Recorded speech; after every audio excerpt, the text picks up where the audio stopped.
Yo. In the days of old, 5 elements were known. MCing, DJing, graffiti had grown. B-boy and knowledge, the pillars of the game. But a 6th emerged, adding to the flame. Comics and hip-hop, a fusion so tight. Visual storytelling, lyrics that ignite. From the pages to the beats, a seamless blend. The 6th element, where 2 worlds transcend. Welcome to the 6th Element Show, where comics and hip-hop flow. Reno and Stu guided the way, bringing you the culture every day. Welcome to the 6th Element Show, where comics and hip-hop flow. Reno and Stu. Yes, sir. What it do? Reno and Stu, 6th Element in the building. Welcome to the show, y'all. This is the place to be if you sick of hearing about that shit. But listen, we got there's plenty of outlets you can hear about it, because so we're gonna be that oasis, that place where you can come and chill, hear about and talk about the things you love and want to hear about and talk about. Call it a sabbatical. Stu, you back? Not yet. All right, Stu was getting his water. What's up, y'all? Welcome to the show. Great show as always. Plenty to chop up and talk about. But man, the topics were too varietous and not quite voluminous. So yeah, we got a cornucopia, more of a smorgasbord for you tonight.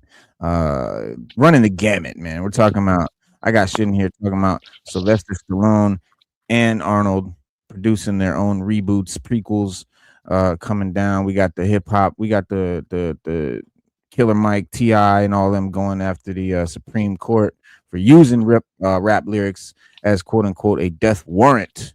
We got the creator of Spider-Man Noir talking cash shit about the Nick Cage show coming up. He says that ain't my Spider-Man. We got toys, man. We're gonna talk about Jay and Silent Bob taking over the Marvel universe. Marvel is now making its 11th R-rated movie. Multiverse saga. All the things we thought we knew about the Avengers Doomsday is wrong. I'm gonna teach you. Now, we also heard about, I've talked about it many times, George Lucas's original sequel trilogy, and now, yes, that's happening. So Disney is, I guess, well, I mean, we talked about it, but we got some more in depth about how they're doing that. Also, there's a new show out about Godzilla called Monarch. It's season 2, actually. It's been phenomenal. Yeah, man, it really has. The monster that they got is awesome. Daredevil Born Again season 2. Motion poster introduces the symbol of Hell's Kitchen. Pretty dope. We'll look at that as well. Just lots of stuff, lots of shit to talk about. What's going on, Stu? What's happening with you? I'm chilling. I did, as I did last week, listen to Run DMC's Tougher Than Leather, which was the album they released after Raising Hell. And I'm gonna be honest. It's I appreciate it more than I did. Run DMC was just trying to bring back their tough image after that, man. It was over. It was over. The last show we started the show, you were talking about Run DMC's album with Walk This Way, right? Yeah, Walk This Way. So this one is, I mean, the feature single was Beats to the Rhyme off of that album. They also made a movie, Tougher Than Leather, at that time. And I just thought that it was just over for Run DMC, man. We had moved on and rap changed. We were actually going through a catalyst of them being old, considered old school rappers, because when they came out, we were reaching the 90s now. We're in the 90s. And, you got Nas, Wu-Tang was about to hit the scene, Tribe, all of them were just kicking it, man. It was just a different type of rap style, man. Different type new of style, new cadence, man. The rap, it evolved. Rap evolved. Like all music should evolve. I really think all music should evolve. And a lot of rap music of an experimental nature got through, and we ran with that. Yeah. So the producers. I say it evolved because of Rakim. You say because of KRS, but to each his own. The evolution was the point. I'm gonna digress. I'm gonna say because of both of them. I'm gonna say because they both came out around the same time. they both had different rap styles that literally changed the game, and they both give each other's props for it. Rakim Mhm. gives KRS props, and KRS gives Rakim props. So I'm gonna go with what they do. They go out. They both changed it, man. They changed the Yeah. game. The way it was Yeah. And produced. the way rap was wrapped. Yeah, man. Mhm. Oh, real quick, man, not to interrupt your flow, but just gotta say what's up to the chat real quick. Shout out to Marshall Warpath in the building, Corey Adger, salute, Kaz. Welcome, peace, peace. Marshall said tougher than leather was when I came in and bought the cassette. I got the cassette and the CD. Because I I bought believe the he means CD. when he came into hip hop. Like that's what you're saying, I That's believe. that's when he came up. I came in, bro. I can't I to this day, God, I would give anything, bro. I would give anything to know who this group was or who this rapper was. Well, I had been like a child, like a toddler, bro. I was so young, and I told my grandma I wanted a rap tape. Right, that's what I want. I didn't know I was could just knew the fucking music and everything. I didn't know what I wanted. I just knew I wanted a rap tape. I guess my older cousins influenced me, blah, blah, blah, just seeing around. So I told her I wanted a rap tape. I have memories, and this is like you got to think like I'm four. I got it. I had to been like 6 years old, bro. Like it's so young that it's very vivid. It's like just those image memories, right? But I remember she took me into the fucking record store, and we went in the store, and I vividly remember her walking up to a clerk, was a black dude, and she said, "My nephew." Here's an old white lady comes in. Well, at this time she's in her 50s. So old white lady comes in with her little white grandson. She said, "My grandson wants a rap tape, Mm. but give him something that's not too vulgar." I think is what she's something to that effect. And I swear to God, I remember him like just getting this evil grin and just smirking and just nodding and being like, "I got the perfect thing for you, bro." And he gave her a tape. I don't know what it was to this day. She gave it to me, and I took it off to my bedroom, and like, bro, it was the most.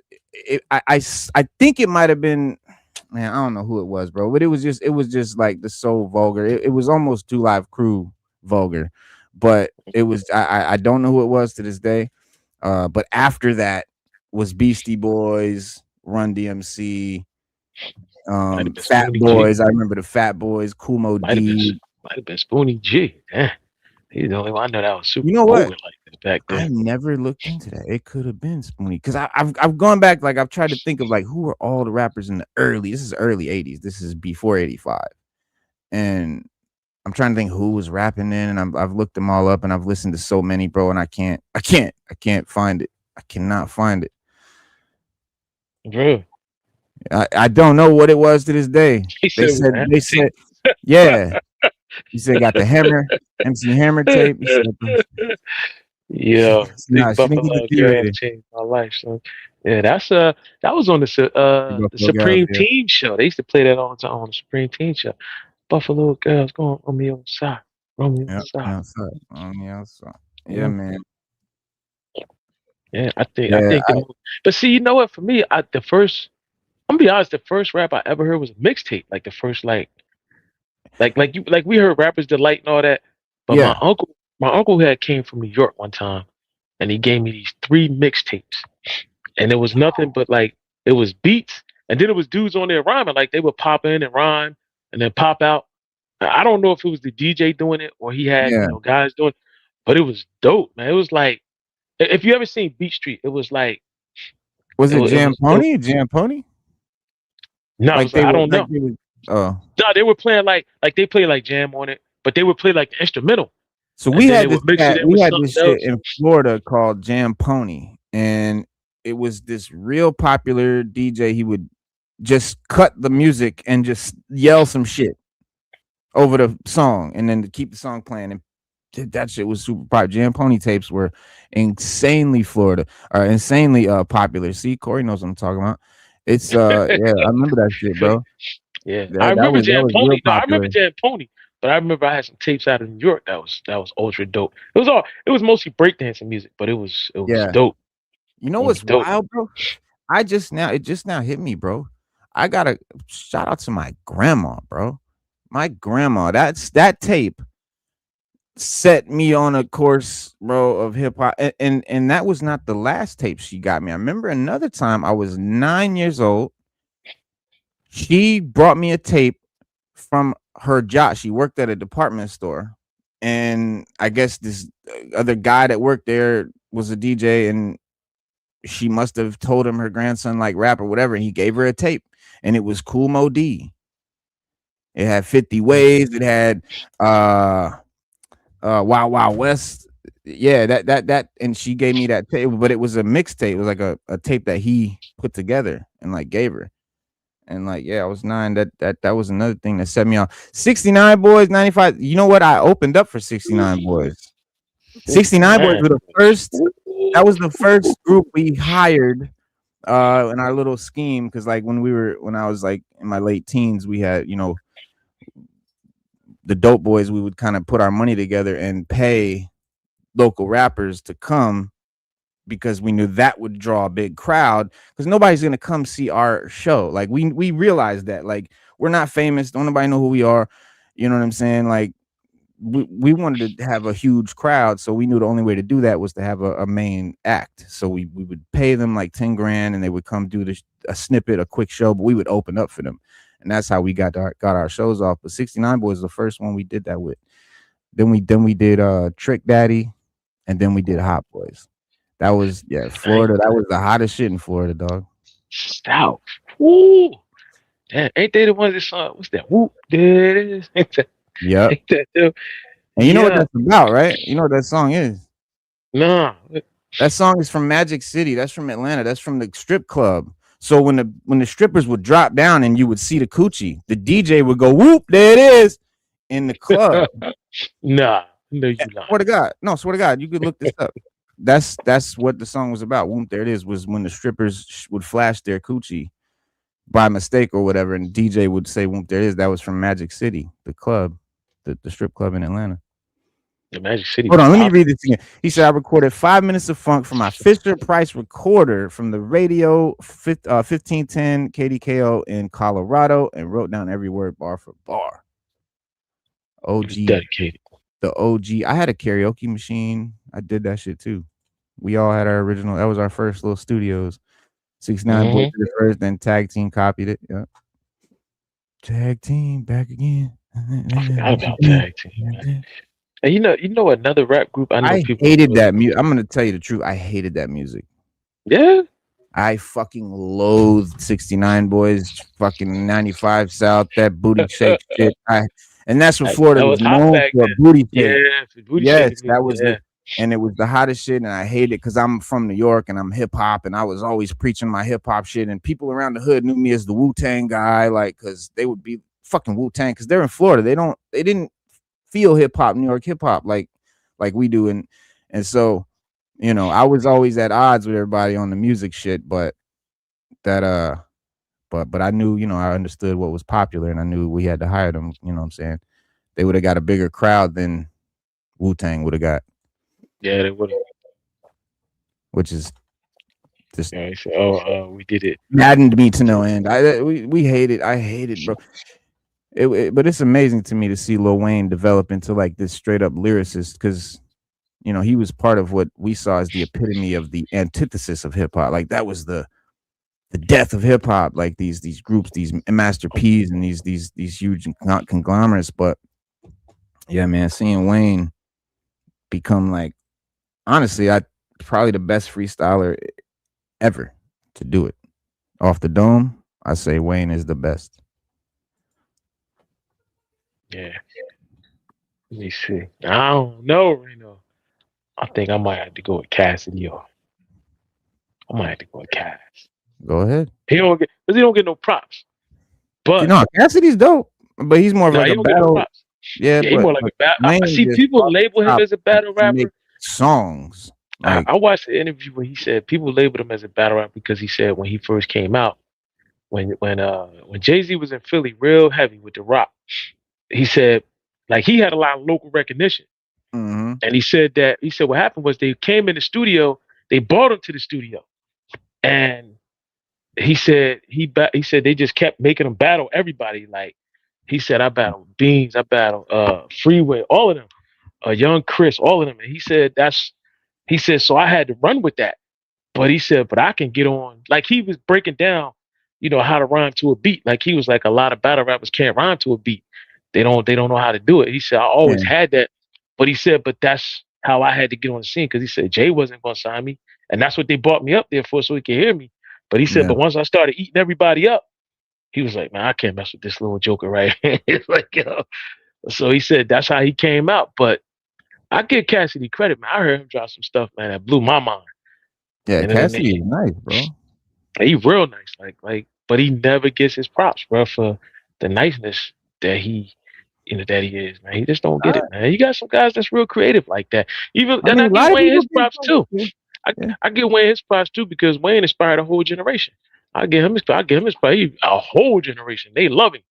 They love Lil Wayne. My sons and them, they love all these guys, all these rappers out now. That's their favorite rapper. That's their Nas. That's their Nas. Yeah, their Rakim, whatever. Yeah. No, you're right. I mean, he did inspire. But even remember when he was battling Jay-Z, he said that. He said, I forgot the line, but he was saying something. I inspired you. You inspired me, but something he was saying about his rhyme style, that Jay bit his rhyme style a few times or something like that. But he was like, I inspired you, you inspired me. Something. I was like, dang, they was putting out, those diss tracks here and there for each other. But Wayne did inspire a whole generation. I give him credit for that. I can't even lie to you on that one. Yeah. No, you can't front on that. He the godfather of this whole rock star. He is. Era. He is. Verts and really Juice Worlds and He really is. Well, the way they dress, right now we got the whole style. Hip hop community pushes Supreme Court to end the practice of using rap lyrics to justify death penalty warrants. A coalition of hip hop artists advocates, including calling on the U.S. Supreme Court not to include violent rap lyrics as evidence against in a case against a black man from Texas who was given death sentence by a majority white jury. This was in the New York Times, and prominent figures in the hip hop community, including rappers T.I., Killer Mike, Young Thug, Fat Joe, and Noir, spoke on behalf of James Broadnax, also a rap artist who is scheduled to be executed on April 30th in Dallas County. The artists argued that Broadnax deserved life with no parole over the death penalty for 2008 murders, and claimed that the prosecutors introducing the lyrics as evidence created a racial stereotype that turns artistic expression, particularly used by minority artists, into a death warrant. And as justices may not understand the parameters of the musical genre and its culture, the coalition decided to help them out. Tales of violence, sex, and criminal behavior sell to a broad swath of Americans, and any would-be gangster rapper must learn and practice these confections of the form. One of the briefs read, while arguing other genres like country music don't get the same grief. Killer Mike, also known for his outspoken political commentary, touched on lyrics from the artists like Johnny Cash, whose music once projected that he shot a man in Reno just to watch him die. The famous lyrics reggae artist Bob Marley were also used, saying he shot the sheriff. No matter how beautiful it sounds or how horrific it may sound, it's still just art. Killer Mike, whose real name is Michael Santiago Render, said, it's an interpretation of the human spirit. It is not an admission of guilt. Then Michael, the artist, the Michael artist argued the jury may have been encouraged by prosecutors to confuse creative expression with real life. And the lead counsel, Chad Bronson Johnson Toby Branch, seems to agree. That's the lawyer.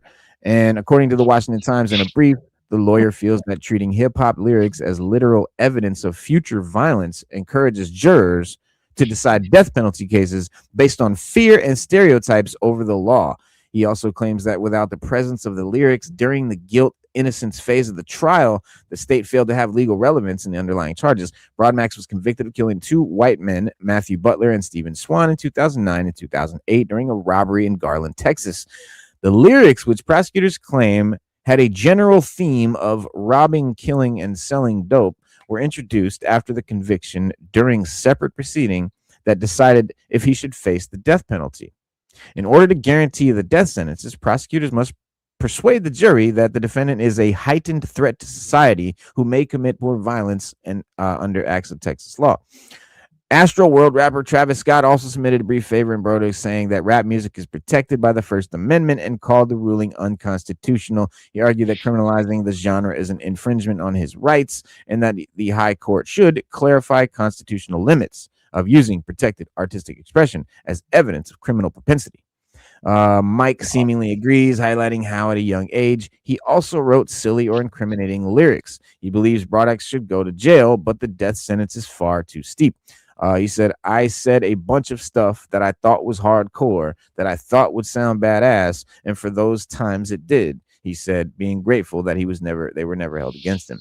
I just don't trust an environment where we allowed art to bleed into the sentencing phase. Yeah, man, that's some shit that really happens. I heard about that in the 90s happening. Rappers getting prosecuted based on lyrics that may or may not even have anything to do with the crime in question. And so and that's definitely been happening. And to be fair, you would be foolish to do a crime and then do a rap song about the crime that you just did. It's been done. But that has been done. That's the YouTube rappers. That's what I call the peasant rappers. Well, actually, that shit happened back in the early 2000s. It was a cat. I think I know. Forget his name. It was a West Coast. It was a West Coast gangster rap situation. And I forget who it was. It was not a big. It's never like a big name.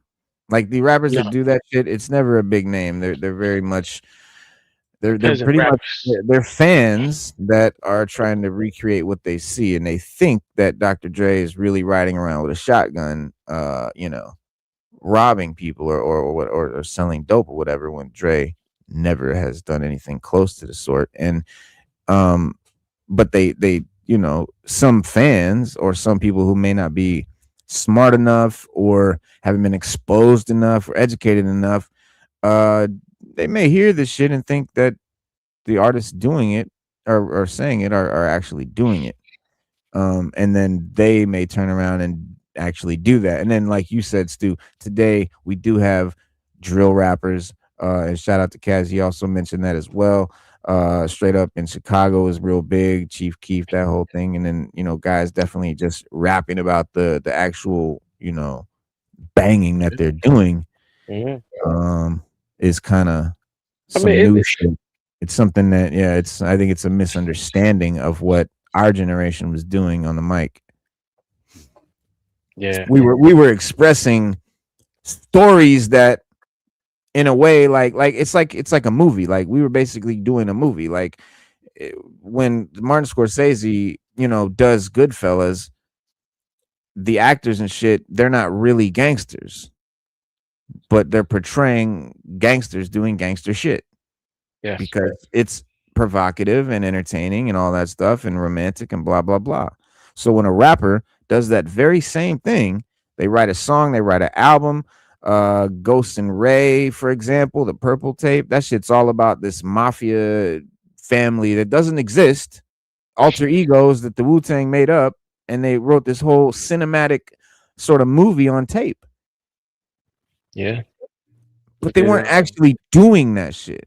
Well, some of it, but not the big Willie shit. Not the big Willie. Yeah, they weren't. There was no commission. You know what I mean? No Raleigh fingers. And then you got some people that make albums that are artistic expression. They don't necessarily, mean anything harmful, but they just like Kendrick Lamar's "Damn" tells a story. So if you play the album from forward to back, it tells a story of a kid who wanted to make it in the music industry, and he did.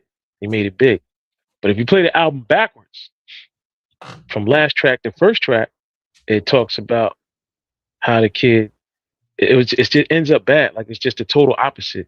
Like playing it forward to back is positive, playing it back to forward is a negative outcome. So the kid ultimately winds up getting shot and killed and things like that. But you don't mean playing the music backwards. You mean playing the songs No, in playing the the song, order? playing the tracks. Yeah, playing In the tracks order, yeah. backwards. Yeah, so Right. if you go track, I forget how Track many 1 songs through on 10, there. and then you might go Right, track then go 10 through 1, 10 through 1. for You example. play it backwards, and the The story's narrative different. is different. Yeah, and Right. then that's beautiful, man. That's what I'm saying, man. Yeah, We created albums were fucking like movies, man. yeah, man. Now they're You got compilations. They're mixtapes. Slick Rick. Slick Yeah. Rick's children's story is another famous one. Where he painted a picture where he was just telling stories. The whole album, he was just telling. Every song was a different story. He told about something that either happened to him or somebody he knew.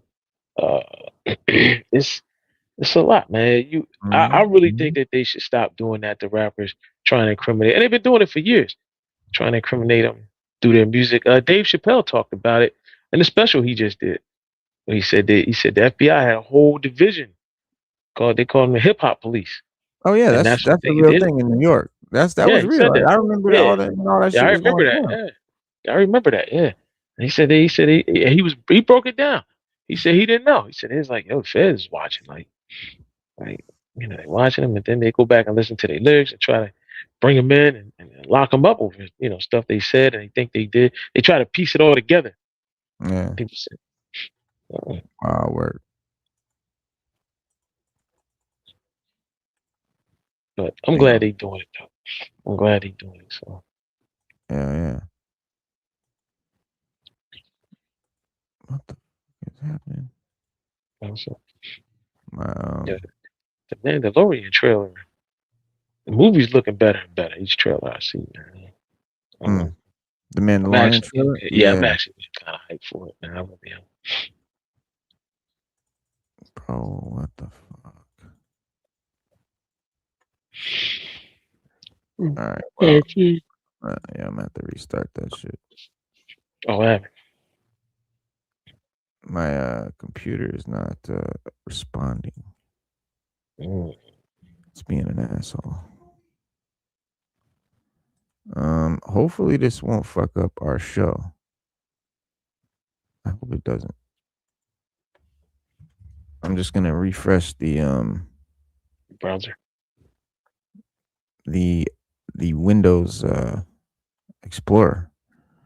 Restart it. All right, here goes nothing. If it fucks up, if I pause out, I'll be back in like 1 minute. All right, we'll be here. See what happens. Am I still here? Yeah, you still here? Am I still on? Yep. Shit. Oh, okay. Yeah. Fellow Hopefully collector. this thing will. So we got Joe. What is it? Joe B1. Joe B1 What is first it? time viewer. Oh, I'm reading Joe comments. First time viewer. B1. Appreciate that. Oh. Fellow collector and longtime artist. So it's crazy. This is the first time y'all have come across my feed. Definitely haven't catch it.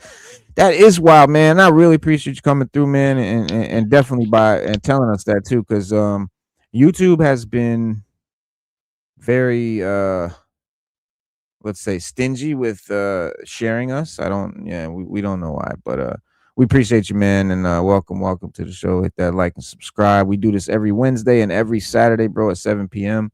Talk about hip hop, comics, toys, all that good stuff. And right now, this it didn't do nothing, man. It didn't restart nothing, or maybe it's still doing it.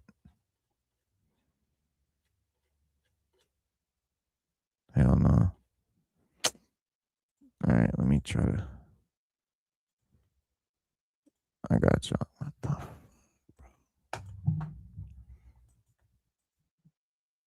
Man, this has never happened before like this, dog. Nothing is responding. The whole shit. Well, this is what comes with doing a live show, y'all. This is what it is. This is what live show is all about. While that's happening, man, we got some joints to unbox, though. Check it out, Stu. You still with us? Paul Morales in the building. What up, man? Yes, appreciate that, Kaz. And oh, Stu, you wanted to see the Big Lob?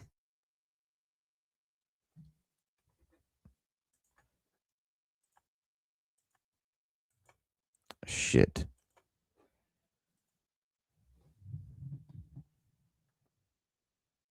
I don't know if you can see it, Stu. That's the big lob head right there. The custom joint. Yeah, it's even worse in the light. That the paint that they used for his skin color is so bizarre. It is so hard to find a combination of oranges and browns and tans and reds that you can make that. It's very hard. So I'd spend like an hour and like 5 coats, and it still couldn't get it right. But I'm gonna keep working on it. But that's OG. And look what they did with the sculpt. They put a little bald spot, which I think is actually dope.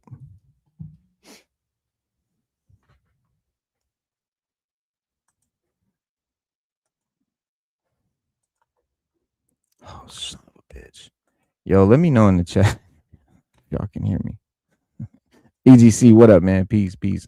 Welcome, welcome. I don't know what happened to Stu, but yeah, now we're on froze. Shit. All right. It'll be back in a minute.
Yo.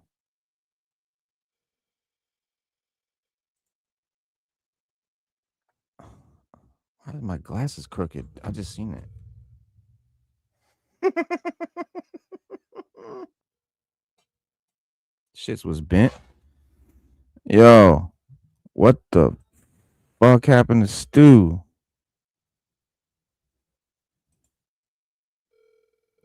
Appreciate you, Kaz, man. What is going down?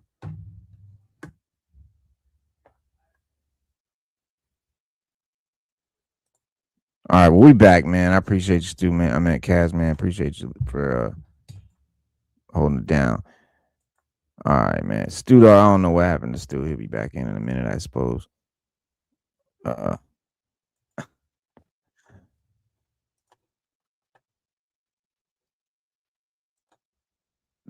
Where were we? Who was we talking about? Who was we talking about? Who was we talking about? Who was we talking about? Oh, I was. You know what? I'm waiting for Stu to come back. In the meantime, I'm gonna tell y'all about Jay and Silent Bob, dog. I have found recently a newfound respect for Kevin Smith. I was not I didn't realize that I was a fan of Kevin Smith. Like at all, because like I wasn't a super big fan of that He-Man show, and that kind of threw me. But like when I think back of it, like when I think back, like Stu, you remember Clerks? Shit, I can't hear you. Yeah, I remember Clerks. Clerks 1 and 2. There you go, Clerks. Yeah, so he makes Clerks. He makes Clerks like at the fucking corner store where he worked. He hired his Yeah. his buddies, him and his buddies filmed this black and white movie that was black and white because of, necessity, not because they were being artistic. And it became a crazy like underground hit, like at Cannes at the film festivals and shit. And from there he made Mallrats, which was a super bomb that all the critics hated.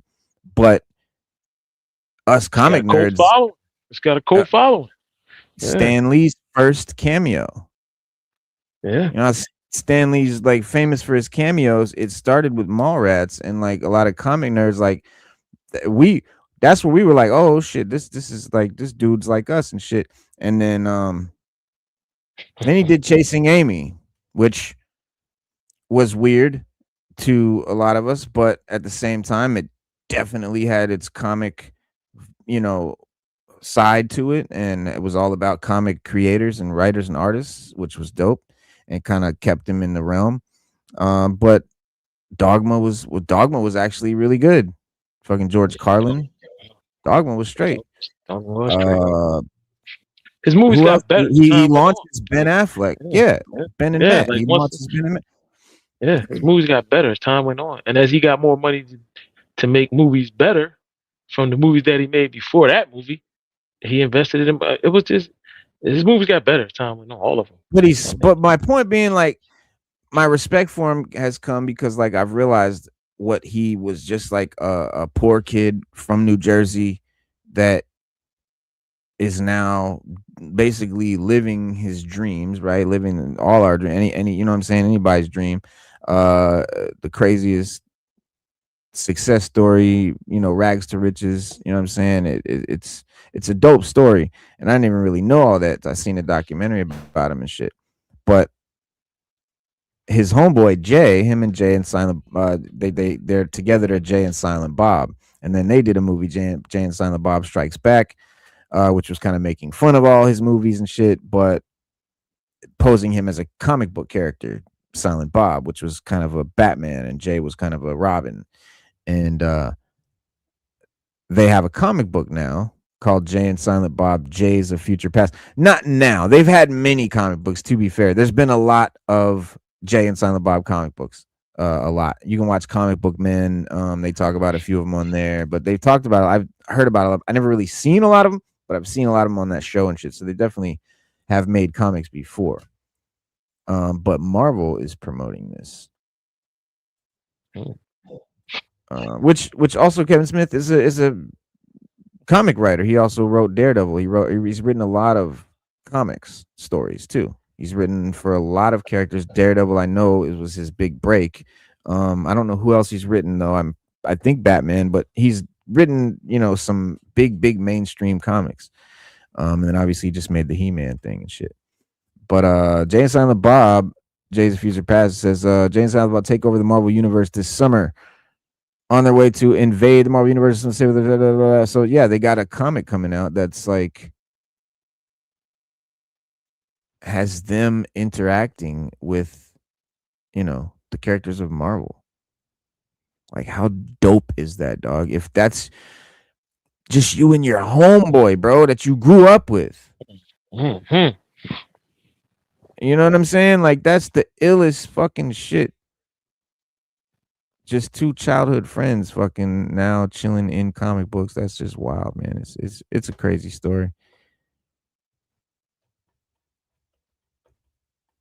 Official solicit synopsis for Jay and Silent Bob. Jay's of Future Past 1 from Marvel Comic reads, they're not even supposed to be in this universe. Okay. That's a play on the Clerks movie where you kept the dude kept repeating. So the main character of Clerks is named Dante, and he's actually based on Kevin Smith. And he keeps saying, "I'm not even supposed to be here today." That's like what the running joke in the movie. So that's a play on that. Capped, Tan, American J, and Friendly Neighborhood Wider Man, Silent Bob. He's supposed to be fat. Make a quick stop in the Marvel Universe. Quick stop. The store was Quick Stop in Clerks. Oh, the puns just don't stop. But when Dr. Doom decrees these Jersey guys must die, the Fantastic Four, the Avengers, the X-Men, and a whole hoary host of heroes must team up to on a joint mission to save the dim-witted duo from the lethal case of superhero fatigue. Wow. Sounds dope. I can't wait. When's it come out? Living the fucking dream, man. Living the dream. I don't know. When's it come out? I don't know. It's pretty cool though. But I don't know when it comes out. It doesn't. That cover is hard. That's what the cover is. Yeah, that's the cover. It's a hard cover. The cover's dope. It doesn't have a date though. Oh, is it Kevin Smith writing it? Yeah, so Kevin Smith writing it. Smart. So he's writing his own comic he's given the permission by Marvel Comics to write a comic using all their flagship characters, and they're gonna put the comic out on their, you know what I'm saying? That's just the dream, man. It's just a dream. Legendary filmmaker created Jay and Silent Bob, not to mention from the moment in Mallrats when they made the very first reference to Wolverine in cinema history. Wow. I never knew that. If you think, that's the first time Wolverine is ever referenced in a movie, in a live action movie.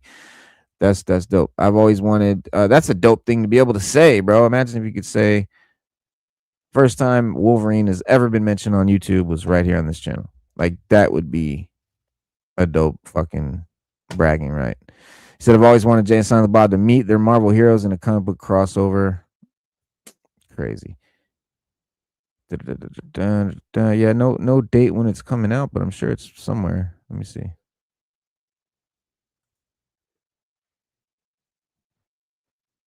This is on all the comic book channels right now, or pages. Well, it was a few weeks ago when this happened. Here it is. Hit stores June 10th, 2026. So it comes out this summer. If you're really, really interested and really want to know, it's probably not something I'm gonna pick up. To be honest, like I'm not gonna read this. Like, not saying like, oh man, I can't wait to read Jay and Silent Bob. But I think it's a dope thing because it's a dope story about a dude who's not like a Hollywood guy. Like, he wasn't born into this. He's not from the NYU mafia. He's not, you know what I'm saying? He's not a Nepo baby. He's not shoehorned into Hollywood. Like, he's just a cat like us that just made his way. Yep. And now he's fucking. That's what's so dope about him. Yeah, that's what's so dope about him. It's a regular dude from Jersey. Exactly. Freehold, like New Jersey at it's that. Like Stu Dog. Yeah. Freehold. Yeah, from Freehold, New Jersey. I've been to that comic shop where they would film comic, man. Oh, Stash. That's the Stash. James. Yeah, I've been there. Yeah, Stash. Yeah, I've been there. Yeah, it's nice. I bought a few really. I bought some gems from there. I was gonna ask you. Yeah, I was gonna ask you if you had ever been there. Yeah, I went there one year. I went on. I think it was like Father's Day weekend. I just shot up there. I was trying to figure out what every fight. Like, so you know what? I'm gonna shoot up the comic. I'm gonna shoot up the Stash. Went there. Yeah, I would have definitely done that. Hung out for about 2 hours, man, something like that. Got something to eat, and left, man. But it was a good day. It was a real good day. Well, now when you went there, were Walt Flanagan and Brian Johnson and Ming Chen and Mike Zapsik, were they there? Nah, they wasn't there. No, they wasn't there when I was there. I went on Sunday. I'm quite sure they don't work on Sundays, but I went they on don't. Sundays. They don't. They don't work on Sundays. I know that for a fact because they have a guy. I think they call him Sunday Bob or something like that. Yeah, it's a guy that runs a store on the weekends. Whatever his name, I don't know. But my fucking life. It was a good time. I actually got I got a rare variant Frank Miller Batman comic from there. I'm trying to remember what I did with it. trying to remember what I did with it. Got off the. I paid like $100 for that comic too. Yeah, I can't remember what I did with it, but it's a dope. I never took it out the. I never took it out of the out of the bag and board. The bag and board. Yeah, I ain't take it out of there yet. I never took it out. I gotta What get did a you do? slab. You put it. You slabbed it immediately. Yeah, I got it in my slab box. I got like a little slab box with all these comics I want to get slabbed. Oh, okay. I call it the slab box. Okay, right. Yeah. Oh man, I feel bad for your comics, bro. You slab motherfuckers. You lock them up. You imprison them. They feel like Captain America in the ice. It's terrible. Yeah, listen. The collector keeps his stuff in glass cases. Why can't I be like the collector and just slab them? No, it's all good. No, I for me, I get because I had so many slabs, and I would just want to read this, like I want to open this comic, or I just don't want to touch it. Like I felt it felt too sterile. I don't know. Maybe I'm a purist. I don't know, whatever. But I stopped it. I sold all my slabs, and I'm like not slabbing anything because. And this is just my own outlook, and I could be completely wrong, but I was never looking at comics to like be my retirement and like be this big investment or like be this big inheritance that I leave my kids or anything like that. It's not like, unless you get like those key early issues that are now in the tens of and hundreds of and millions of dollars, then like you're not retiring on this. So like my thing was like, why am I doing this? And it's the same thing with the figures, like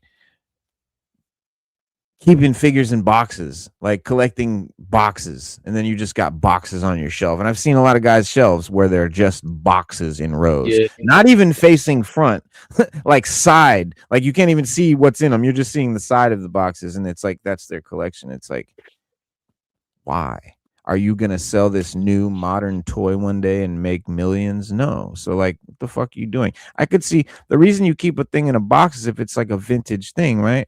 And so like, I don't know. I felt the same way about boxes and comics and slabbing, but it's just my own thing, to each his own. Like, I'm not against slabbing comics, really. I don't find it offensive in any way. It's totally cool. But check this shit out. Twitter says Doctor Strange confirmed as Doom's masked wizard in Avengers Doomsday. So John and Rob have reportedly confirmed that there's a masked wizard serving at Doom's right hand, and that masked wizard is Doctor Strange Benedict Cumberbatch. Now, yes, and I believe when Doctor Strange did his fucking and looked at all the realities, there was one reality that he knew he had to team with Doctor Doom to fucking save the incursions, and that's when he was like, oh shit.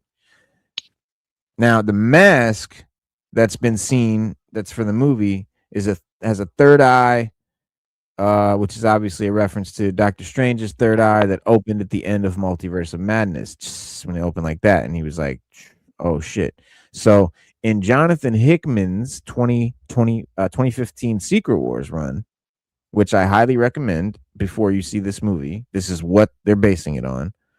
And Jonathan, and I told them to, and that's why they're doing this, because they saw our show. Stu, tell them, ain't that the truth? I told them, I said, fucking, no, that's some good. Listen, start making Hickman movies. Well, yeah, we've been saying on the channel for a long time. Yeah, we've been saying it years. Yeah, we've been saying it for a long time. It's been said on here a very long time, and we're finally getting our prayers answered. But yeah, no, so Hickman's 2015 Secret Wars run, in that comic, here's a picture they gave us. Doctor Strange serves as Doctor Doom's sheriff, his sort of enforcer on Battle World. Like, he's his little right-hand man, right? And so the MCU is adapting this directly. It says he becomes Doom's right-hand man, maintaining order across the domains. Strange's guilt over causing the incursions, which is and his corruption from the Darkhold,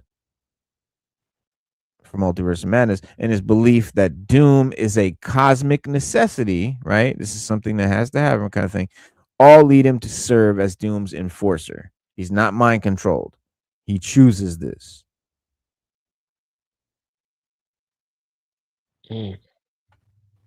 Tight work. Well, we'll see how they translate it when we get the movies.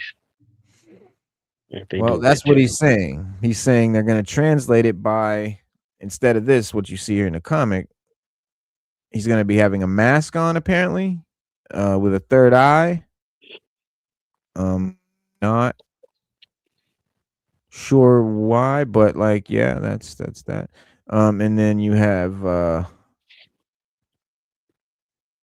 two potential endings for Avengers Doomsday. I found this kind of silly. Okay, here it is. All right, 1. Doom wins. Partial. Doom succeeds in creating Battle World, while some heroes survive in isolated pockets, setting up the rebellion in Secret Wars. 4 Secret Wars, okay? Or 2, Pyrrhic victory. The heroes manage to stop Doom by sabotaging the power source, but at a massive cost, leaving the multiverse damaged and Doom's return inevitable. I don't think 2 is a remote possibility that the heroes win, blah, blah, blah. The second movie is Secret Wars.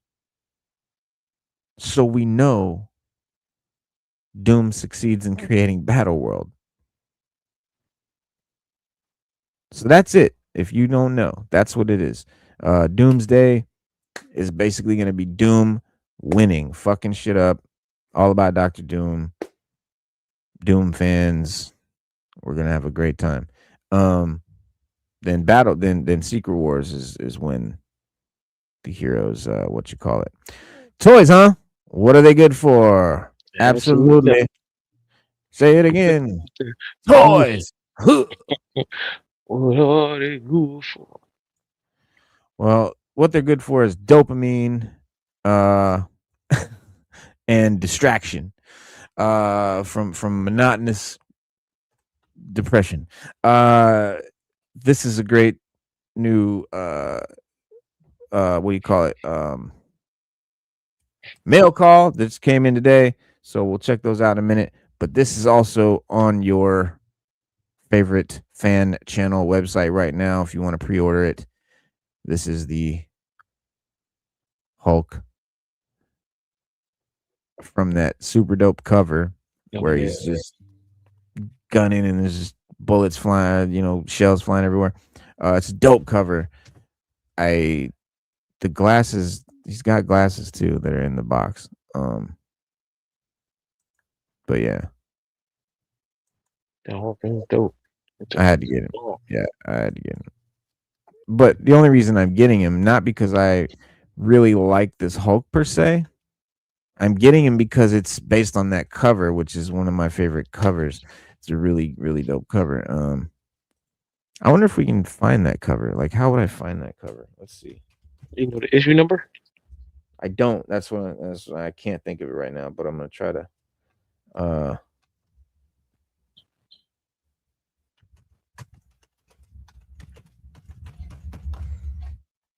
There you go. That's the cover. Fuck you. Fuck you. Trying to blow this up for the people. There we go. That's the cover it's based on. That's the figure right there. See? Same gun. Yeah, same gun. Bullet chest, what do you call it? Oh wow, they fucked it up and made it like a cross one. It's called a ribbon or a yeah, but there's a word bandolier. It's like you got a bandolier on his the figure has bandoliers, like 2 cross bandoliers, but it's not supposed to be. It's supposed to be bullet. It's supposed to be a chain, yeah, like you said, a ribbon, a bullet thread to go through this gun.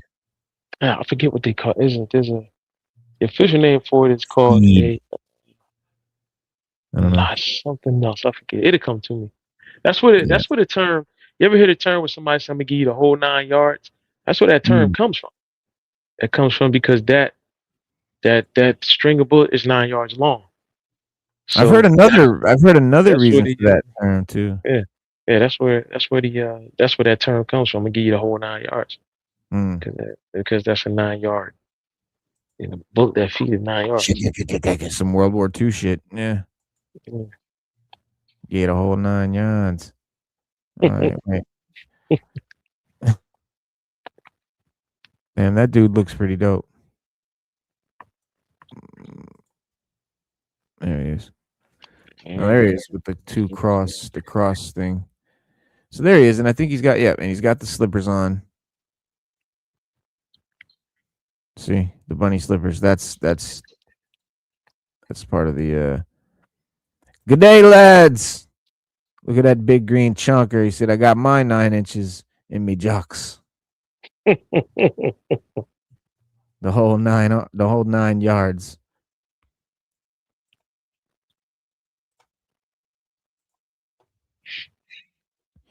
Yeah, that's gonna be a dope one. So this one we've seen before. This came out in 2009, I believe. Originally.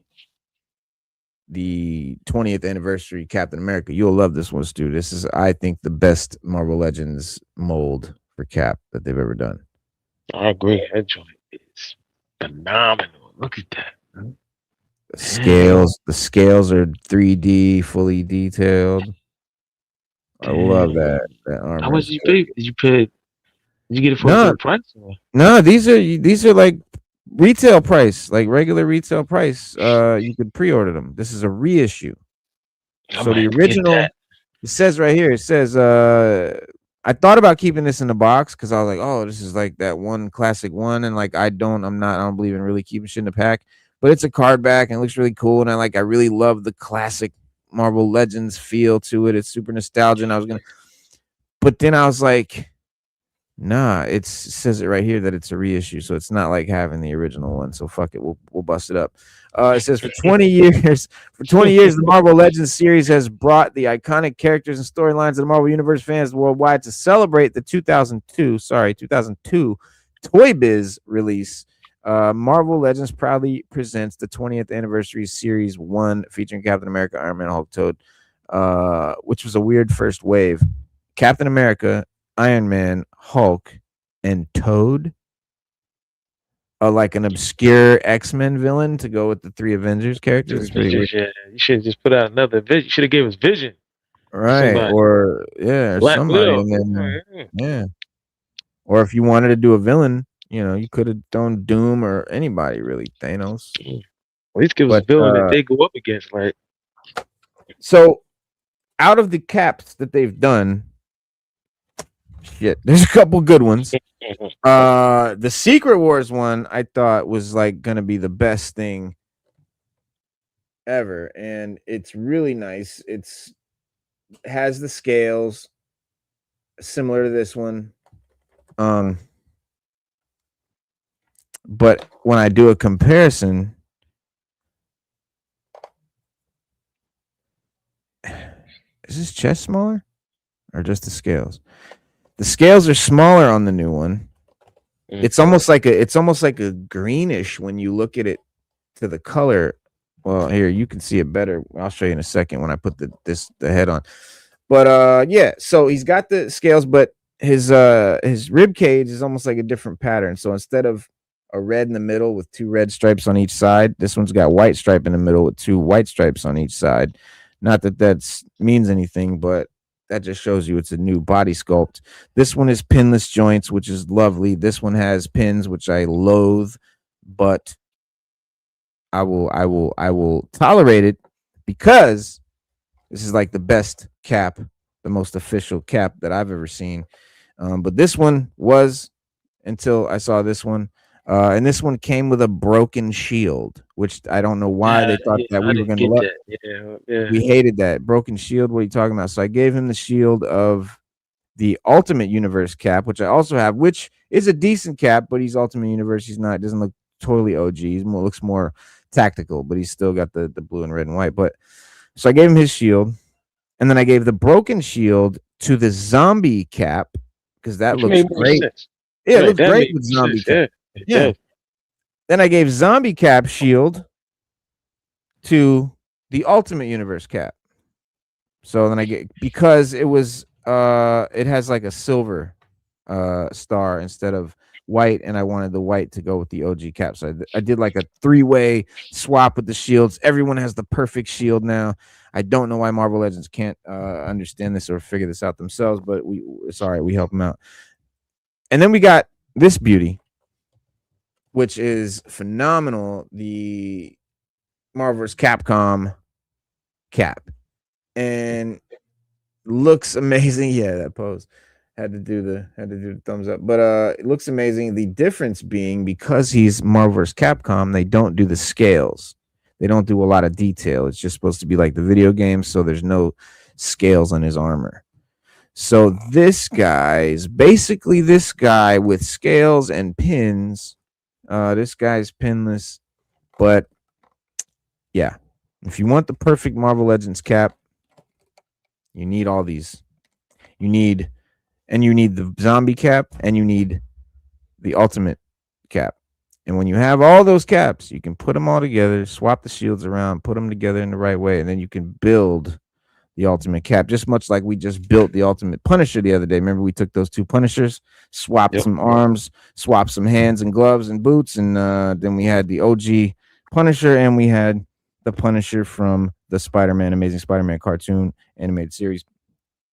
So this is one of the best head sculpts that we've ever seen on a cap, period. Okay, hang on. Camera wants to focus on the wrong shit. That is a dope head sculpt. I mean, it's perfect, dude. Yeah, And look at that's that. what I'm saying, like Marvel Legends has the best head sculpts in the game. Now they do. And it's subtle, but the improvements are definitely there. Case in point, this is the same basic mold, but it just looks a little cheaper. It just doesn't have quite as much paint apps. It doesn't have as much detail. It just doesn't quite hit like this one does. For some reason, this one just looks sharper. It's got better paint in the eyes and the lips and everything. So similar, but they've stepped it up. You see? Yeah. And so, But yeah. see the detail.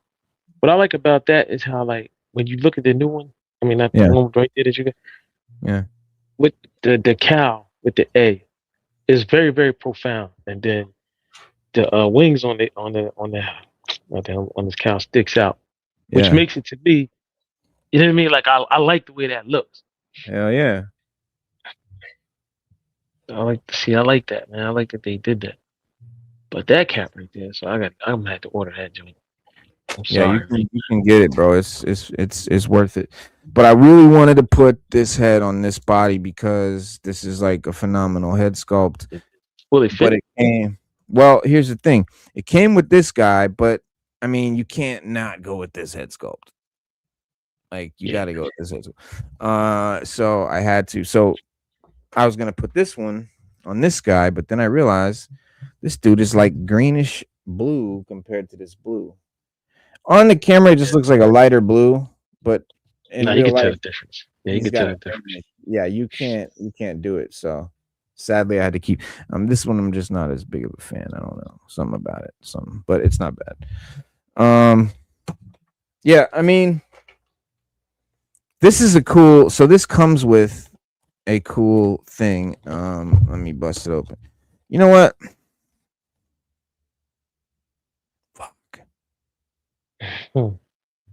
Don't do it. I want to open it, bro. He's peak. I mean, open him up, break him out. Hell, You know what? It's not okay. I'm not pondering like, oh, do I keep it? Is it collectible? My thing is like for display purposes. I think this is a cool thing to go on the wall. It's the nostalgic old school like Marvel Legends packaging and everything like that. Like that's what I would keep it in package for, not to preserve its value or anything like that. Much like I do with the GI Joe card backs now. Like I love to get them card backs and just hang them on the wall, but then I always get another one to open up and put on the shelf, which is what I may do here. Makes But sense. this is cool. He comes with like blast effects, lightning and shit all over the shield. Look at that, which you can take on or off. And he's got these like blast effects, and then these things are bullet like shots that you can stick on the shield, and there's holes in the shield where these lightnings are plugged into. You can swap it out like bullets are hitting his shield. How hard is that? That's dope. I like And that. then, That's dope. and then it comes with this background too, that you, if you want to display him in front of it, and See, it's that's real. Dope. What I love about that background is it's two-sided. This is the other side of it, a comic book. It's like the cover of a comic, so you can see it in there behind him. So that's the card thing. You would take it in there. You can either have that as the background, the comic Or the book other. cover. Yeah, or you can turn it around and like this is what's on the other side of it, and like he's in World War II or something. So it's pretty cool. Not gonna waste time like tearing it all open and shit now. I'm gonna open it, but we got other shit to open. You wanted to see this. Yes. So Look, let's see. Is it totally dry? I did. How did it come out when it totally dried? Let me show Was you it better or no? Let me show you something. I'm out here like Van Gogh. Look at this palette. I'm out here like fucking Picasso. Bob Ross. Yeah, they're Bob Like Ross. Bob Ross. You know what I'm saying? Trying to find the perfect tint. Whatever this reddish, orangish, red bone, purple chocolate mix, like there's not even a color for it, man. The skin color they used for him. So I can't match it, dog. I tried, but I can't. That's close I can get. But this is the thing. Because once the paint dries, it dries a different color. So it's almost impossible to try and mix the right color. Because when I mix it, I can mix it perfectly. It doesn't look too bad. I don't think nobody would notice unless you said something. Like, well, it looks. like I'll tell you, it looks much worse on camera. By the way, this does not look that different in person, but on camera with the lights, it looks really different. But in person, it's not that noticeable. But this is because I've used my kind of cheap ass whatever model paint or whatever. But let me get that to focus.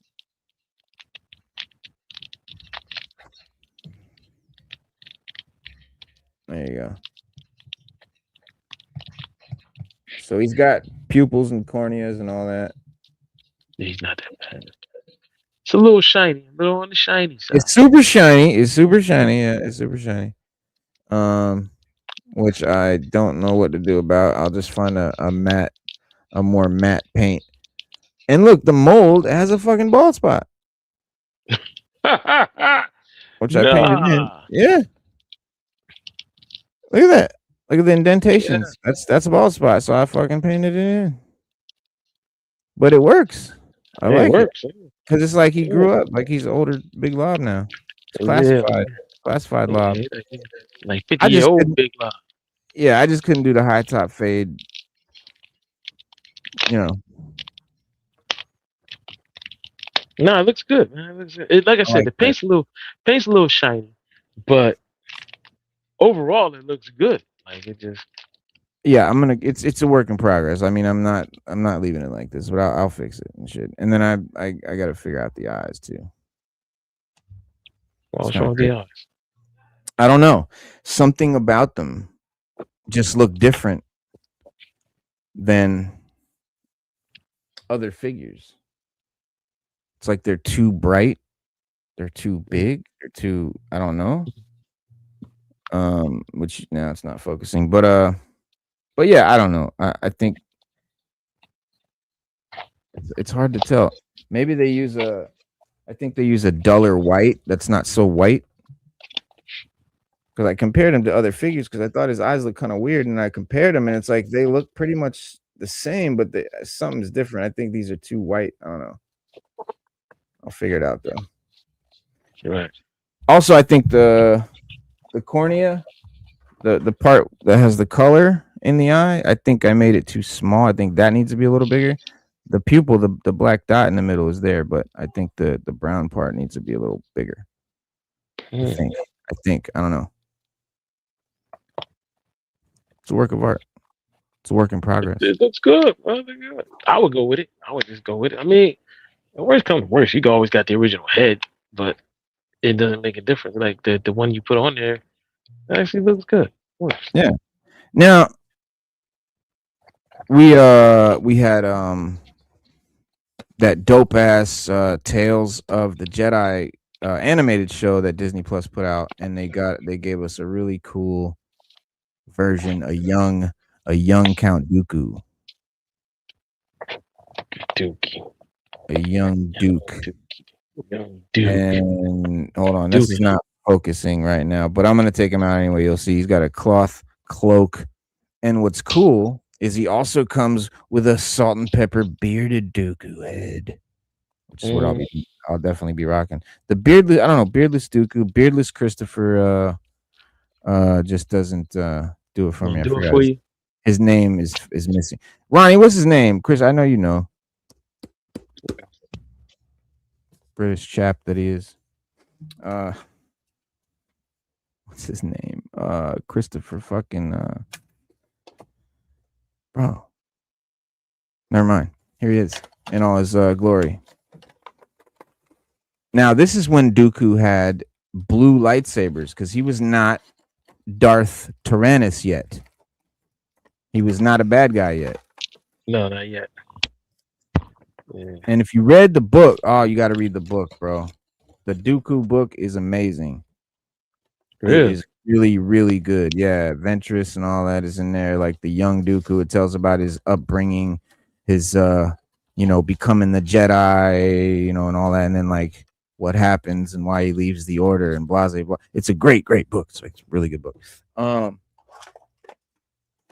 So, but he comes with the blue saber. It's still got the bend in it, the signature, his bend, which he thought would give him an edge because it would make his fighting just a little bit off kilter and just a little bit off when he's fighting opponents who are expecting him to have and hold the saber in a certain way, just like everyone else does.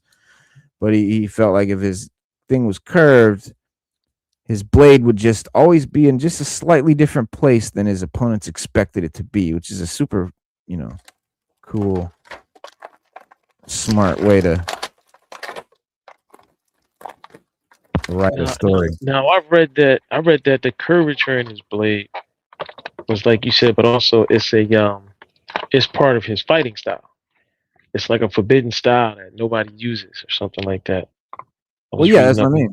It changes his fighting style and makes it unorthodox. They said it's like a very.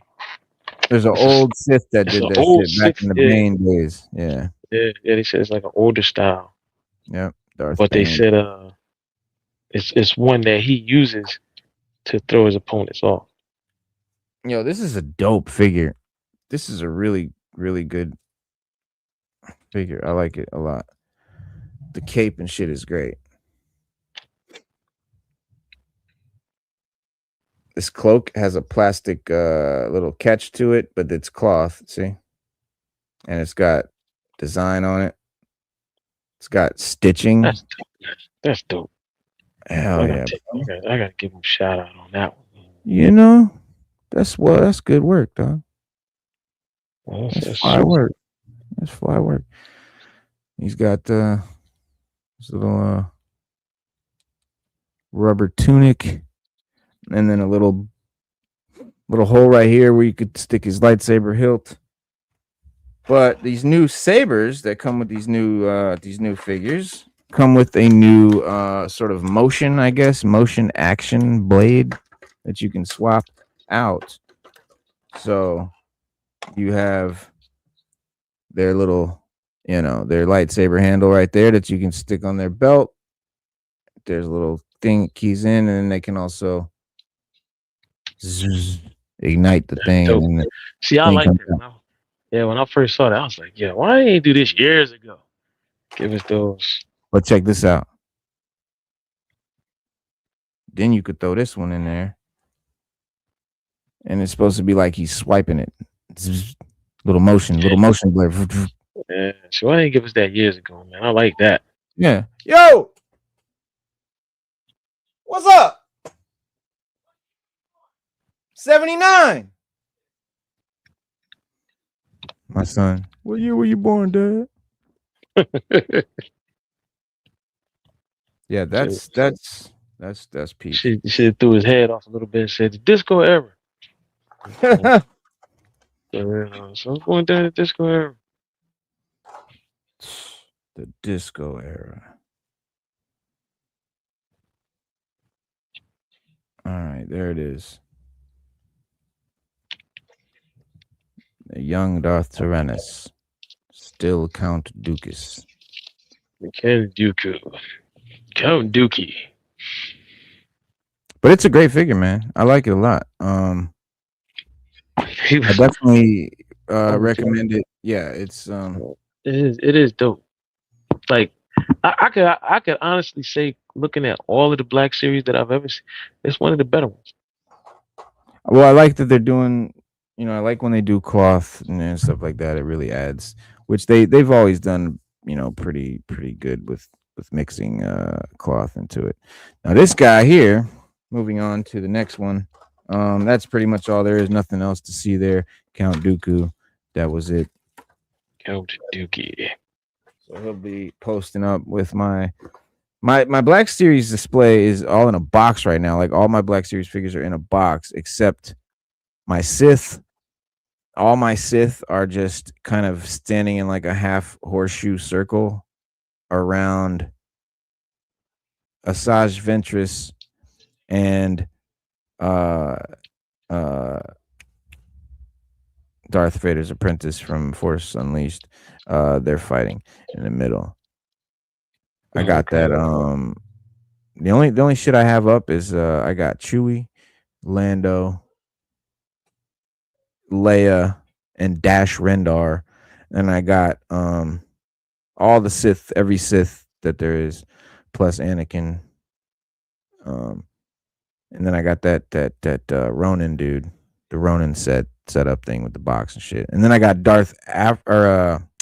Aphra and her two all black droids, the all black 3PO droid named Triple O.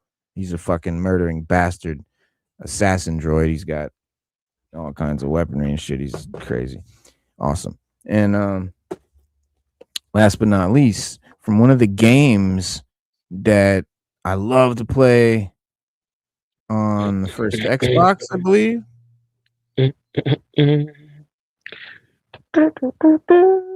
Dark Forces. Yeah.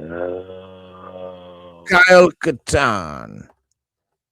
Yeah, Kyle Katarn was the main character in a video game that I absolutely think is one of the best Star Wars video games ever. Definitely of its time.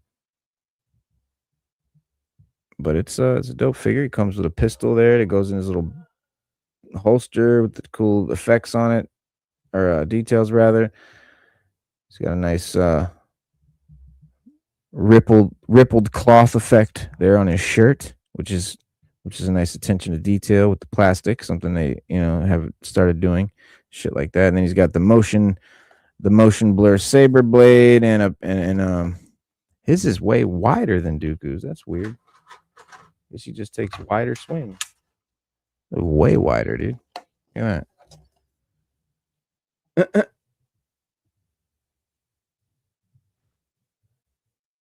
Look how much wider. The fuck.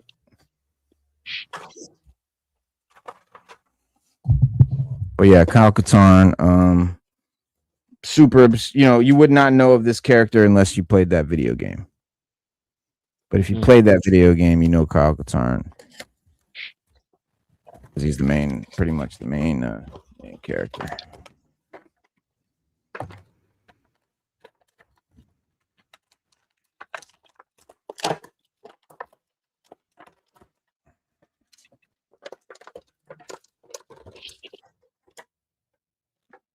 Son of a... I dropped his blaster. You don't call it a pistol, it's a blaster. Yeah.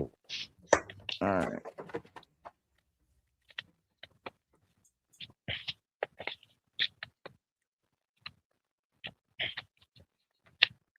Bitch.